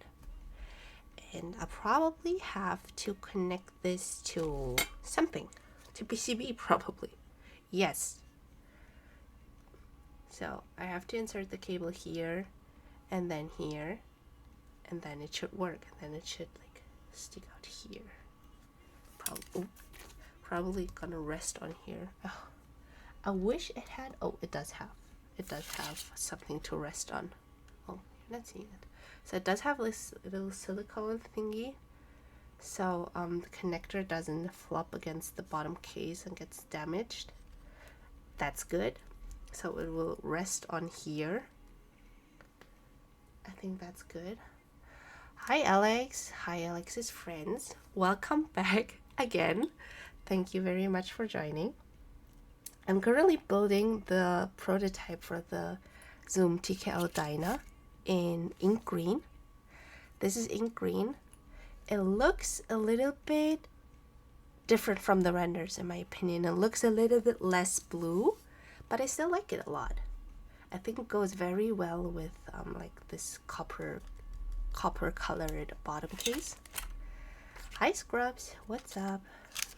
Nice seeing you again. Thank you very much for following. I already put the PCB together. I'm going with the standard foams for my first build and palm plate. I'm using the standard layout with split left shift because I'm European and I need that extra key, and I'm using the 7-unit spacebar. Technically you can go for, it's multi-layout, so you can go for split backspace. You can also go for ISO enter or split right shift. You could also go for split spacebar. Split spacebars too, but I'm not gonna do that. Thank you for following, guys. It came pre-assembled with the screen and the knob thingy, the knob module. It has the pogo pin, so right now I'm trying to put on the connector for the pogo pins here for the screen. But technically you could swap it out because it has the hot swap socket soldered on here as well. So you can go for either 3 keys, 2 keys and a knob. You can go for screen and 1 key. You're very free to do whatever you want to do. It's very modular, and I think I like that because personally I am going for the screen knob combo for the build here because it's a prototype and I still need to film a video on Instagram for it, and I think the screen is a fun feature, but personally I'm not the biggest fan of screens. I think they are a fun feature, they are a fun gimmick, but I like the functionality of two keys more. I prefer that. So I'm just trying to figure out which way to put the cable for the screen connector. I could probably figure it out without having to look at the build guide. I hope so. Yeah, because the blue part here has to go upwards. Let me see.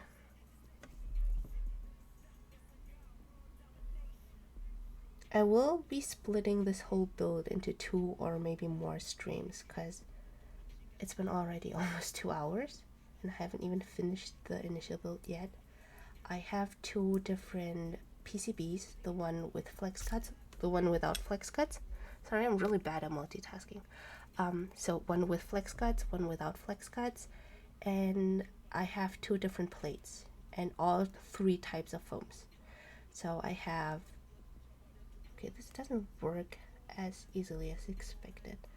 So I have the palm plate here, I have an alu plate, and I also have the cork foams. I have the power foams and the standard foams, and I would love to try all kinds of variations, you know, try all the foams with all the plates, and also try all the all different combinations for foams too, and that just will take a lot of time, I think. So I'm gonna split the whole Dyna thing into different build videos and like different streams.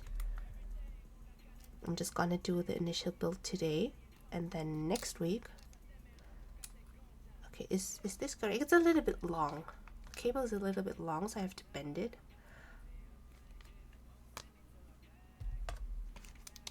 I hope I don't break it. But yeah, next week will probably be dedicated to different configurations for the Zoom Zoom TKL Dyna.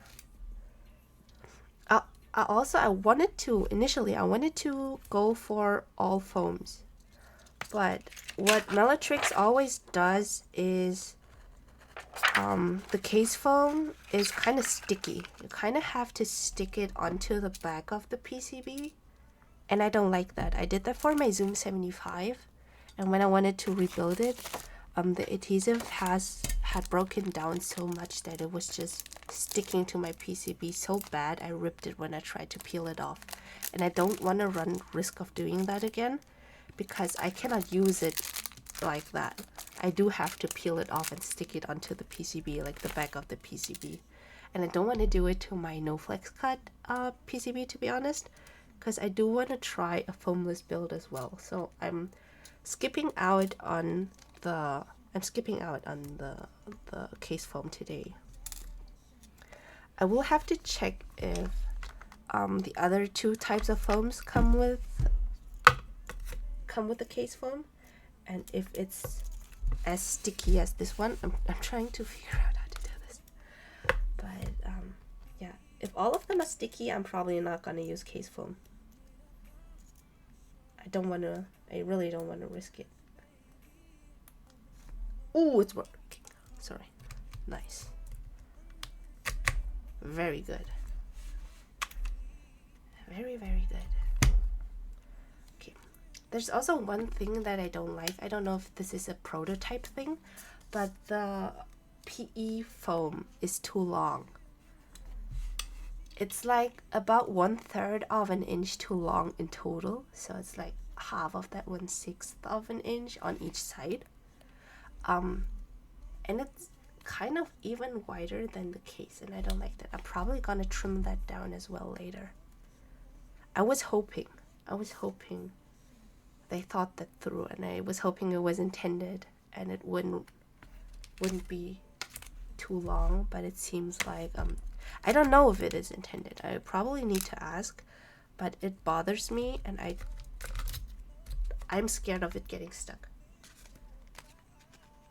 So I'm gonna trim it. Again, this is a prototype. This might be a prototype issue because this is a prototype. My board also came without a carrying case. They did tell me they would be providing a carrying case for the production units. And what's also different is that this doesn't come with like built-in silicone taps here at the bottom of the case, and I think the top of the case as well, to prevent the case ping. That's also going to be fixed for the production units.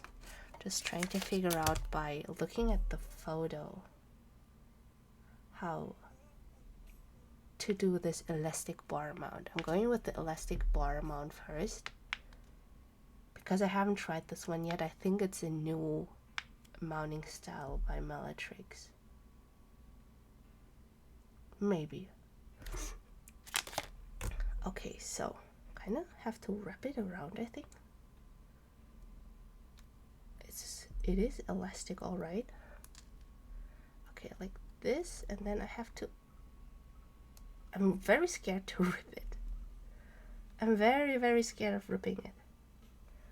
But I'm also pretty sure that this is how it's supposed to go, if I'm not mistaken. Or maybe like this? No, I was wrong. I need to just insert it like that, but the other way around, maybe. Yes, like this. Okay, so you have these little feet-like thingies here, and I think this is what bounces off the bottom case. This is giving you like the little bounce for the mounting style, and then you have the holes here where you just insert the plate. So it's kind of like you just put it in here like this. Pretty easy, pretty straightforward. They also have, for the visual learners like me, they have a picture of what the mounting style is supposed to look to, for the people who are too lazy to look at the manual. Also need to figure out, because they don't have a switch for the PCB, I think. There's no switch. It's probably a shortcut to turn off the PCB. Or like switch to wired connection. I will have to look that up in a bit.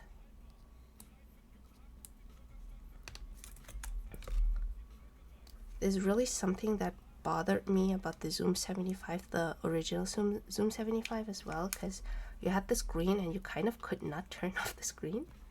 Like you can only turn it off as in like turn it on and off, but something kept glowing. I don't know if it was the screen itself or the RGB, but you couldn't really turn off the board, and that's something that I didn't like about the Zoom 75.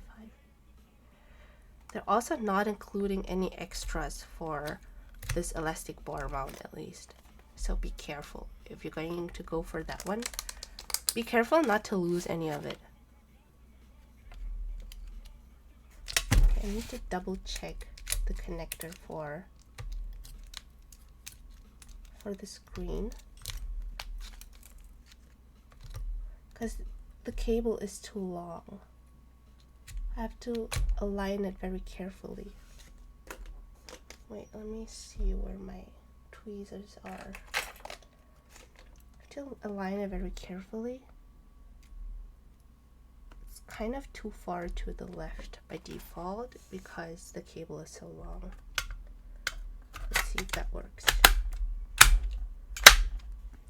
It does not work. It shifted it in. Okay, this is already something I don't like.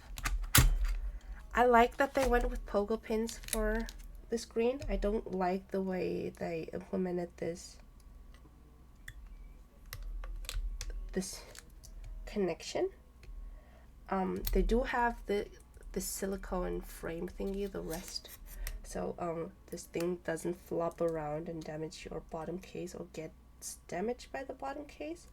And I can't push it in, so I'm trying to be really careful so it rests there, but you do need to be very careful, otherwise it will just flop around and then it won't line up correctly, and this is something I don't like. I think they could have thought this out better, and if they're going with pogo pin anyway, they could have, in pre-installing it, they could have just pre-installed it without having to have the cable, in my opinion.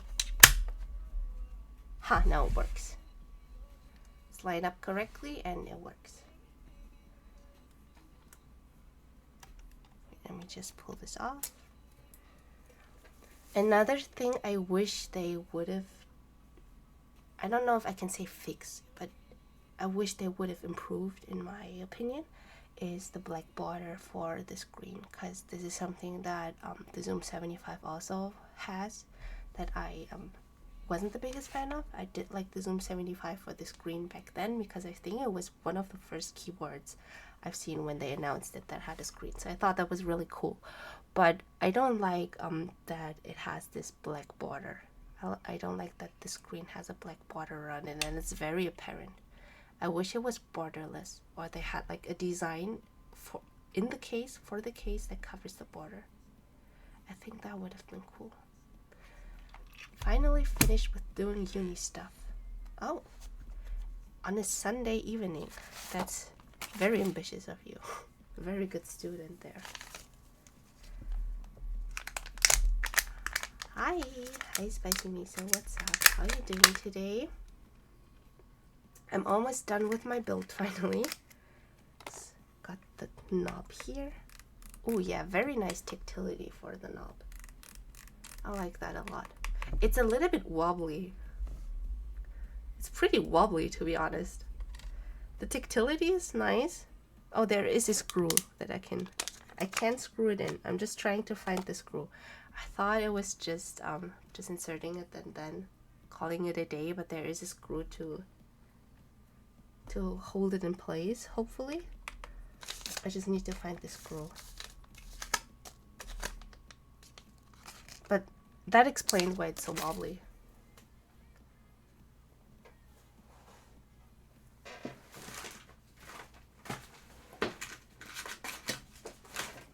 Is there any other screw? Did I lose one? Was there just not included? Pretty sure I didn't lose it. Did I lose it when I lost my encoder? Did it drop down with the encoder? Okay, so either I lost my screw for the knob, or it just wasn't included. But I cannot find a screw small enough for my knob. So there's that. Very unfortunate. This is just a screwdriver, so I don't think it will be in here. Yeah, it's just a screwdriver. Since it's a screwless case, I don't need it for now. Maybe I'll find it for next week. Is it a grub screw already inserted? That actually might be. Thank you very much, Mr. Bob. Very smart. I didn't think of that. It's probably already inserted. So now I gotta find the thingy to screw it in. Because I'm pretty sure that one was included, but I lost it somewhere. It is somewhere. I just don't know where. Let me see if my other screwdriver has a bit small enough for that one. These keyboard screens are too gimmicky for me. I agree. I think it was cool the first time I saw it, but then once I had a board with a screen, I realized it's just a gimmick. So the good thing is this is modular. The good thing is it's modular, and you can replace the screen with 2 keys. You can also replace the knob with the key. You could technically just have 3 keys here. I think that's good, but for anybody who likes screens, I think that could be cool. Well, we talked about how I and you always do everything last minute. Screw it up. This sounds like you have an exam coming up, to be honest.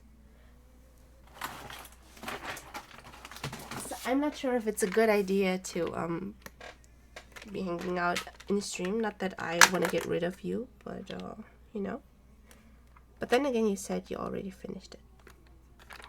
Okay, this seems like it's small enough. Too small even better. Great. Need to find the right bit. Okay, this one. Yes, this one seems correct. And the screw was already inserted. Mr. Bob was right. I just didn't think of that possibility. But it makes sense that they have it inserted already, so it doesn't get lost. Because it's just so small.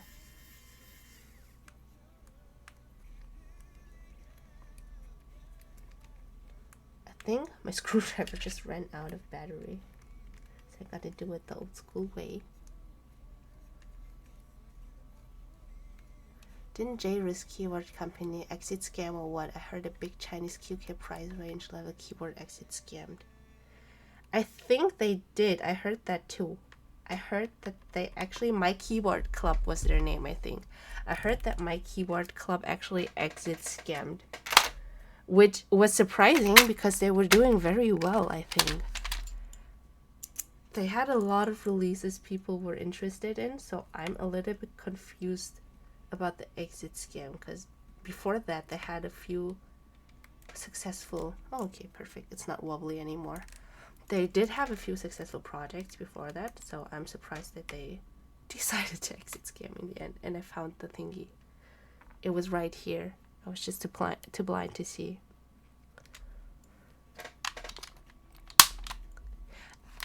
Even if it's modular, it doesn't look good. You mean the screen or the keys if you swap it out? Because I think for the keys, if you decide to go for keys instead, it does look decent.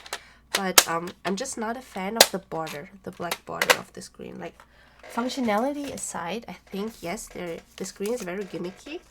But functionality aside, I also think it just doesn't look the best with the black border. I wish they had like a cool design to cover it up or just make it borderless.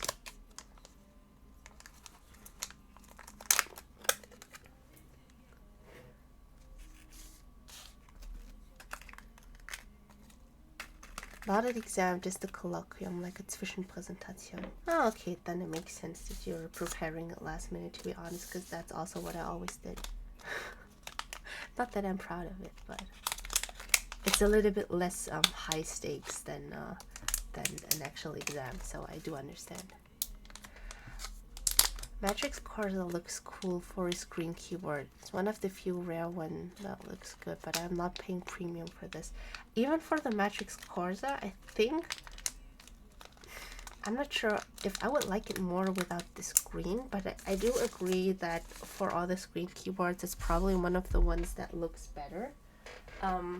I have the QK75N, which I wasn't the biggest fan of with the screen. I do like the newer QK screens because they actually have a functionality. You can play Flappy Bird on them. So that's something that I can live with. That's fun. You can play Flappy Bird on them, and the quality is also really good of the screen. It's slightly better than this one, I think.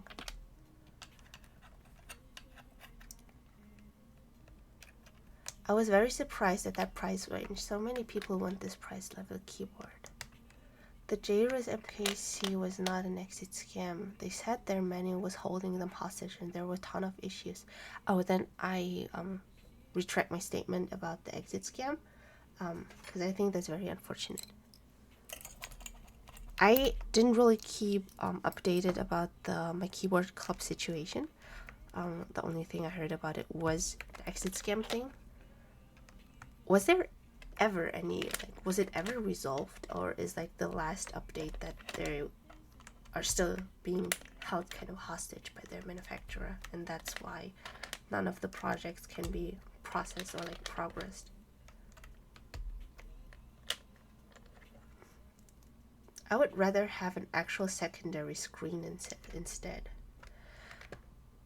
I mean, it is a cute gimmick. And I think for somebody who is new into keyboards or has only tried like traditional layout keyboards, having the screen is a cool thing initially. But from what I've heard, at least, everybody who has tried a keyboard with the screen, after a while, it's just like, okay, this seemed like a cool idea, but now that I've tried it, actually, I don't think I'm a fan of screens. I don't know, or maybe that's just my small bubble. I don't know a person who has tried a screen and has said, yeah, I like my keyboards with screens now. I want to keep those screens. I just realized I forgot to test my stabilizers before finishing the build. So if this doesn't work out, that sucks. That would suck.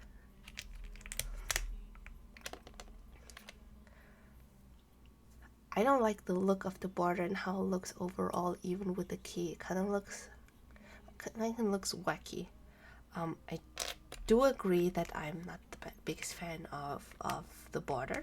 I also am not the biggest fan of the black border, but I can live with the look once you replace it with screens. It is very obvious, but I still like it.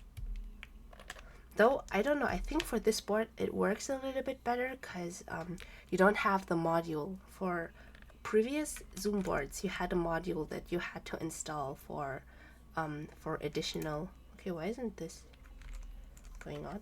For additional keys. But this one doesn't have a module. Instead, the hot swap socket's already pre-installed, so it would look like a regular board, I think. That's why I think for this board, having the keys doesn't look off. It looks pretty regular. Flappy Bird sold you. It did. It actually did because it was fun to play. It was actually pretty fun to play. I did play it a couple of times on my QK80 MK2. And I think they even have it on the QK101 as well. So I think in that case, I can live with the screen. And they did a great job at hiding the border. I don't know if the screen also has like a black border like this one has, but they hid it very well because it has a frame around it and stuff. I think the design is very hit or miss because seen a lot of people complain about the newer QK boards being a little bit too playful design-wise. But if you're into it, I forgot one switch. If you're into it, I think it's a good design. I like it.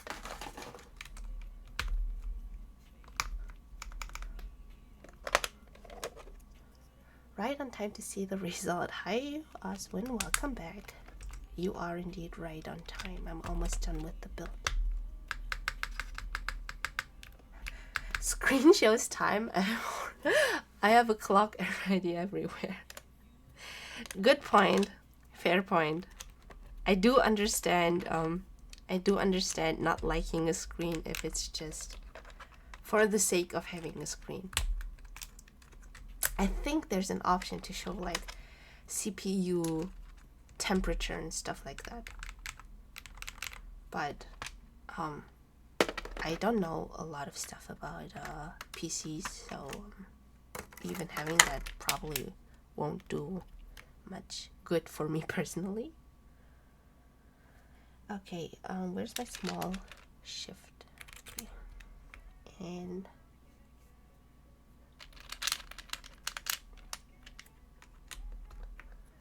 I don't know if you can see it on camera, but this is actually like semi-translucent, semi-transparent. Has a semi-transparent finish. Wait, the arrow keys don't, but the other keys do. It has a semi-transparent finish, just like Paiga and Vire and stuff does. You can see the second layer there shining through, but because it's black, it's only visible under very certain lighting. It's more apparent for like RGB and Y here. I was hoping when I purchased the set, I was hoping it would be more visible in real life. Unfortunately, it is not. But I still like it. I don't have a lot of black sets, so I still like this one. Sorry, I don't know my function keys, so I need to look them up. Insert, home, page up, delete, and page down. I don't really use. Okay, this has icons, so I think this one is page down, definitely. I know that much. This one is page down. This one is page up. The one with the double cross through the arrow is like end and home, I think. So this one is end. This one is home. Then delete should be that one, if I'm correct. And then insert is which one exactly? Maybe this one? This looks like inserting something, doesn't it? I just realized I didn't have to look it up even. I could just press this because it tells me which key I am pressing. So there's that. That's a good function for people who, like me, who don't really look up the layout beforehand on like the function keys. It never resolved. They just gave up. They were out of money to find a new manufacturer. So people who joined the group buy were also just out of luck because they gave up and the money was gone already. Then again, I think actually having like a legal procedure for that in China is probably a lot harder than it is in, for example, Europe. I think that's unfortunately why being scammed by a manufacturer is a risk that's maybe a little bit higher there.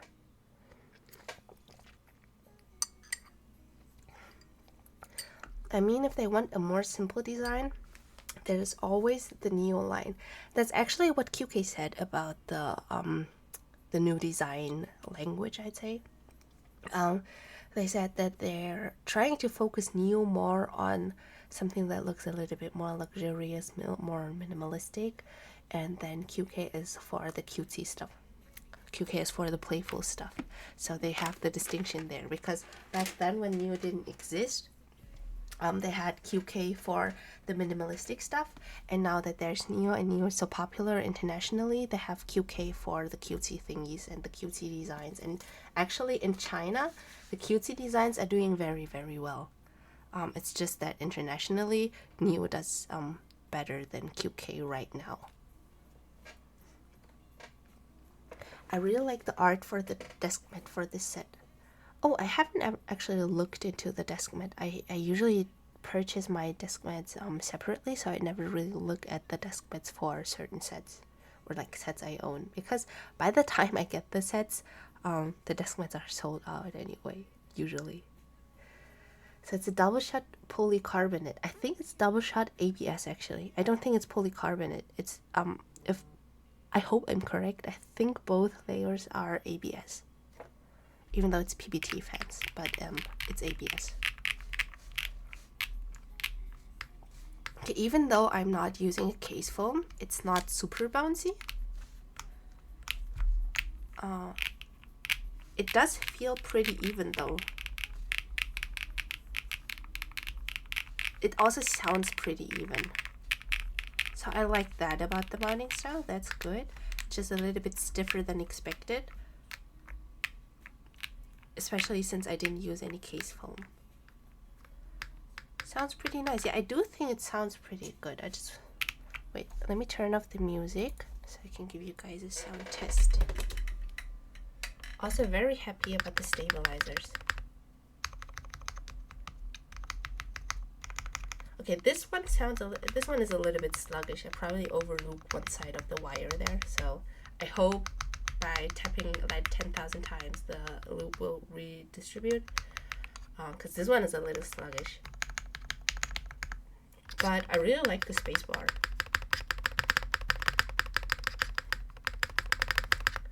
What steps are you using on this? They're the Witcher Studio Stupid Stabilizers. They're rebranded Paigu mice steps. So they're some of my favorite steps actually. I always have like 3 or 4 sets of them here in stock in case I ever get a board without steps, or like a board where I want to swap out the steps. They're called Stupid Stabilizers because they're so easy to install, even the most stupid person could do it. That's how they are marketing it. I love them. What do you think of those? I love them. I would recommend these stabilizers, maybe not the Witcher stabilizer ones per se, but anything mice Paigu, just get them. They're perfect. I love them. There's a reason why I have so many spare sets of them stocked. And there's a reason why so many brands or like so many companies are working with mice to produce their own steps, and then it's just recolored mice Paigu steps.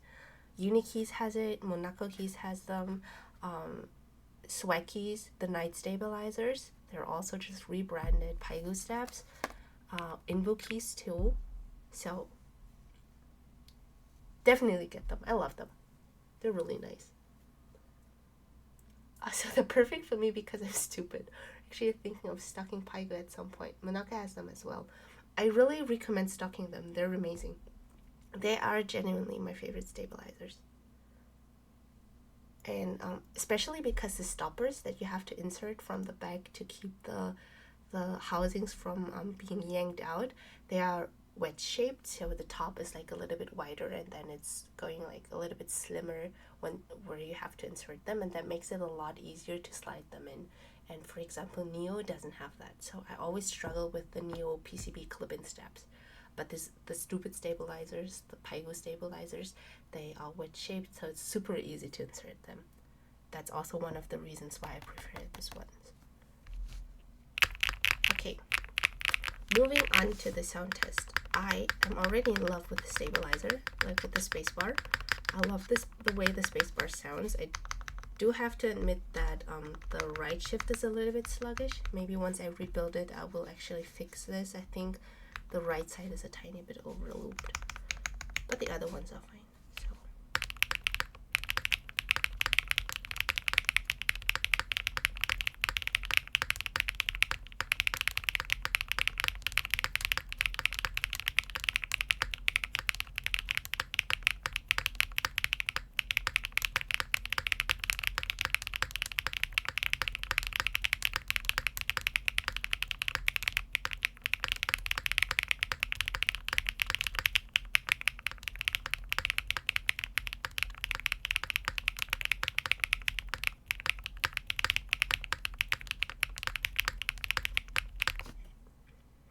actually a big fan.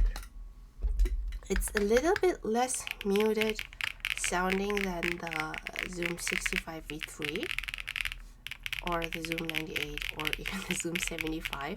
This is something I noticed about Zoom boards. They sound a little bit muted in comparison to other boards, in my opinion.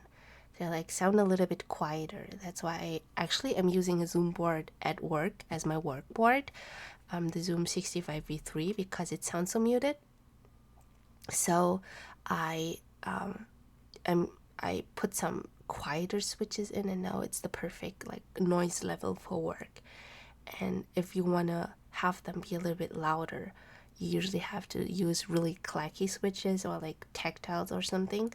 My Zoom 75 usually has tactiles in it because I like the sound profile a lot more that way. But I think for the Dyna, it sounds less muted like that, which I like. I like it a lot actually. Sound wise, I prefer this one over the 65V3 definitely. The build was also so much easier. I think I would prefer a bit of a higher pitched spacebar myself, but I like the sound signature in general. Yeah, I'm not sure about the switches. I use them because there are some of my only switches where I haven't used them at all yet. I haven't tested them at all yet, so that's why I use the science switches for now. I will probably swap them out in the end once I have a set configuration that I like, kind of. This is the initial build, so I went with this with the softer plate. I went with the standard foams, but since I also have the aluminum plate and all kinds of other foams provided, I will do more streams, trying different configurations, trying to find the perfect one for me. And once I have that down, I think I will try different switches as well, because I would love, since this one is a little bit louder, I would love to use the aluminum plate here, maybe a little bit of a stiffer mount, and then go foamless probably, especially because these are ABS keycaps. So, but the first impression is very solid. I think building it was pretty straightforward, very easy. I do like, it's red now. I think I can change the color. It's not, wait, maybe you can see it when I turn off my monitor light. Not really. Not really, but I think it's a nice detail to have like this subtle RGB here on the sides. I think that's, you can turn it off, so if you're not a fan of that, worry not, you can turn it off. But I think the little bit of RGB here on the back, but also here above the arrow keys, I think that's a nice detail. It's not too tacky or something. It's cute. I think it's cute. It's not too tacky. It's still there and adds a nice touch. I am a big fan of the Dyna actually. I sound surprised because I am. because I don't know if you guys remember. I think my first stream was actually the Zoom 65V3 build. And while I do like Matrix boards once they're put together, like once they're fully built, I usually do enjoy them. Just the build process is usually not the best. That's definitely something that they could improve. They have improved because the Dyna was fun to build, no issues, no problems. But so yeah, I'm surprised. That's one of the reasons I'm so surprised, because I actually enjoyed putting this together. Use the Space 82 at work. It's so great in my opinion. The back does look good though. Using a Space 82 at work is a choice. I already feel bad using my Zoom 65V3 at work because I'm like, I don't know, is this board a little bit too expensive to use at work? Because it already has a couple scratches and dings. So I would be very scared if I brought something like a Space 82 into work. But that's also because I don't have like a fixed desk we rotate desks. It's like open desk policy. Only have a locker, so I have to put my keyboard in the locker at the end of the day. So that's why. That's why. Damn, you're flexing on your coworkers. It would only be a flex if they were actually into keyboards, I guess. Though some actually have said they like my keyboard. They like the way it sounds and they think it's cute. But that's also probably because they have never seen like a custom keyboard before, and they probably didn't even know that you know, a keyboard like that exists. I think it's like for most of them, it's also the first time seeing something that's not full-sized. That's why. So yeah, final build for now. Very happy with it. I think it sounds great. Very happy with how it looks. Osman did suggest going with a pastel green for the keycaps. I said I would consider, but seeing it now, I'm not sure if I want to switch it up for now. I do think the black goes very well with a darker green shade. And overall, I'm very happy with my choice of color. I was very much in between this one and like a cutesy color. I was between this one and milky green, I think. Because I still have a few green keycap sets I haven't used. So I was between ink green and milky green. And I'm very happy that I went for ink green actually now that I'm seeing this. It looks very nice. I'm a big fan of anodized colors in general, and milky green wouldn't have been anodized but coated instead. So I'm happy I went with ink green. I think usually I try to go for anodized colors if there's an option I like, because I just like the finish more, whether that's like a dark color or a lighter color, like the light pink for the agar. I think anodized just looks a lot better. So yeah, that's it for today, I think. I would say that's it for today, because I've been going at it for like 2.5 hours, which is a lot faster than most of my other builds, recent builds have been, so that's good. I will be rebuilding this board next week. I will be rebuilding this. I will be trying different configurations, like the different plates and different foams, different PCBs probably. Thinking about it, I would probably split it into like 2 additional streams. I think that makes more sense. Maybe one for the non-flex cut PCB and then the other one for the flex cut PCB. I will be streaming on Friday and Sunday again next week, because on Saturday it's my niece's birthday and she's having a little party, so I want to attend that.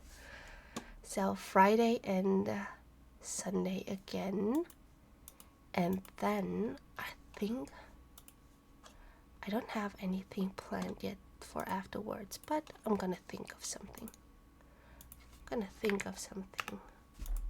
Oh, there's one thing actually. I have it here. I need to introduce that to you guys before I leave, because I just got this in yesterday as well. Or like I picked it up yesterday. It's a new set by Milky Way Studios. Let me just open it.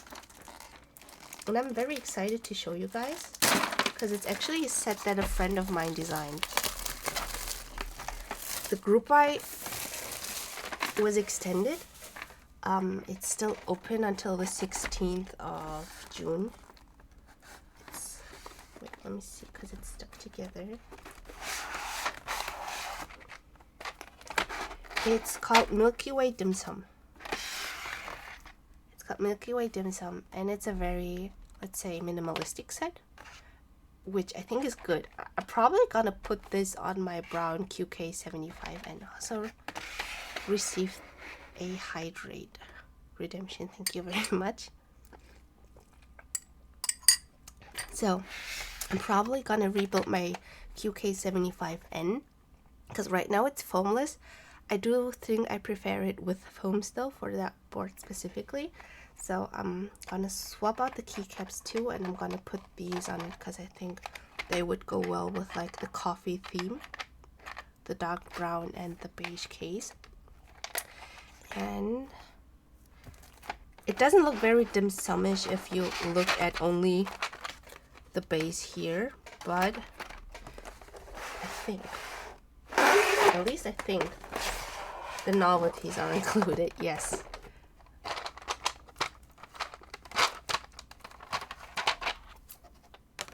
Look at it. Aren't these cute? Aren't these so cute? My friend is Cantonese, that's why she decided to go for a dim sum themed set for her first set. I'm also ethnically Chinese, so dim sum always has a special place in my heart. For the people who watch regularly, you know, last week I was actually away for a family get together, and we also gathered and had dim sum together. We started lunch. I wanted to stream initially, but lunch turned into continuous eating until dinner time. So by the time I got home, I was in food coma, so I couldn't stream. But that's why dim sum also has a very special place in my heart. So you have the tea here, you have the little steamer baskets, you have the xiaolongbao here, also have hagao and sumai, and this one actually says dim sum in Chinese for the novelty enter. So you also have like the desserts, a little teapot, and I think she did very well at nailing this theme for the novelties. And I actually like that the set itself is very minimalistic and the real theme only comes through with the novelties. I like that a lot. So yeah, the group buy is still open. There are regional vendors. You can also get it on Milky Ways if you want to. You can get, let me think, I think it's 10% off. You can get 10% off on Milky Ways. Maybe it's 5. You can get a discount on Milky Way keys if you decide to go through Milky Way keys. On their official website, you can get a discount when you use Mango at checkout. So there's that. If not, Unikeys offers them too. There are also other regional vendors that are listed on every page. So I think for Europe, for example, it's Candy Keys and they only carry them in stock. So if you like dim sum, if you like minimalistic sets, definitely go check that out. Sorry, that was a little bit loud. I can't wait to put this on my QK75 and actually, because I've been on the hunt for a new set for that board specifically, because it comes pre-built with that dark brown border for like where the screen and the knob are. It's a little bit harder to find a matching keycap set. I feel like I have to go with a brown one, that's why. And yeah, I'm looking forward to use this there. So probably after I'm done with the Zoom Dyna configuration cycles, probably gonna rebuild the 75 and with this keycap set. Dim sum has a special place in my tummy. Same though. Same. Dim sum, if you guys haven't had dim sum yet, you're missing out, and I highly recommend you should try it once. My boyfriend also had his first time trying dim sum with me, and he has never had it before that, and he's also a big fan. I think it's kind of like Chinese tapas, I think, because there are just so many small dishes and it's for sharing, and so you can try a lot of different things, and it's very, because you eat everything family style, and I think that's great. I bet it also has a special place in his tummy now. It does. Though he's not the biggest fan of us always overeating when we go out to order dim sum. Since everything comes in like those small portions, it's very easy to overestimate yourself. So we usually end up over ordering and then overeating. So yeah. Okay, so that's it for it today.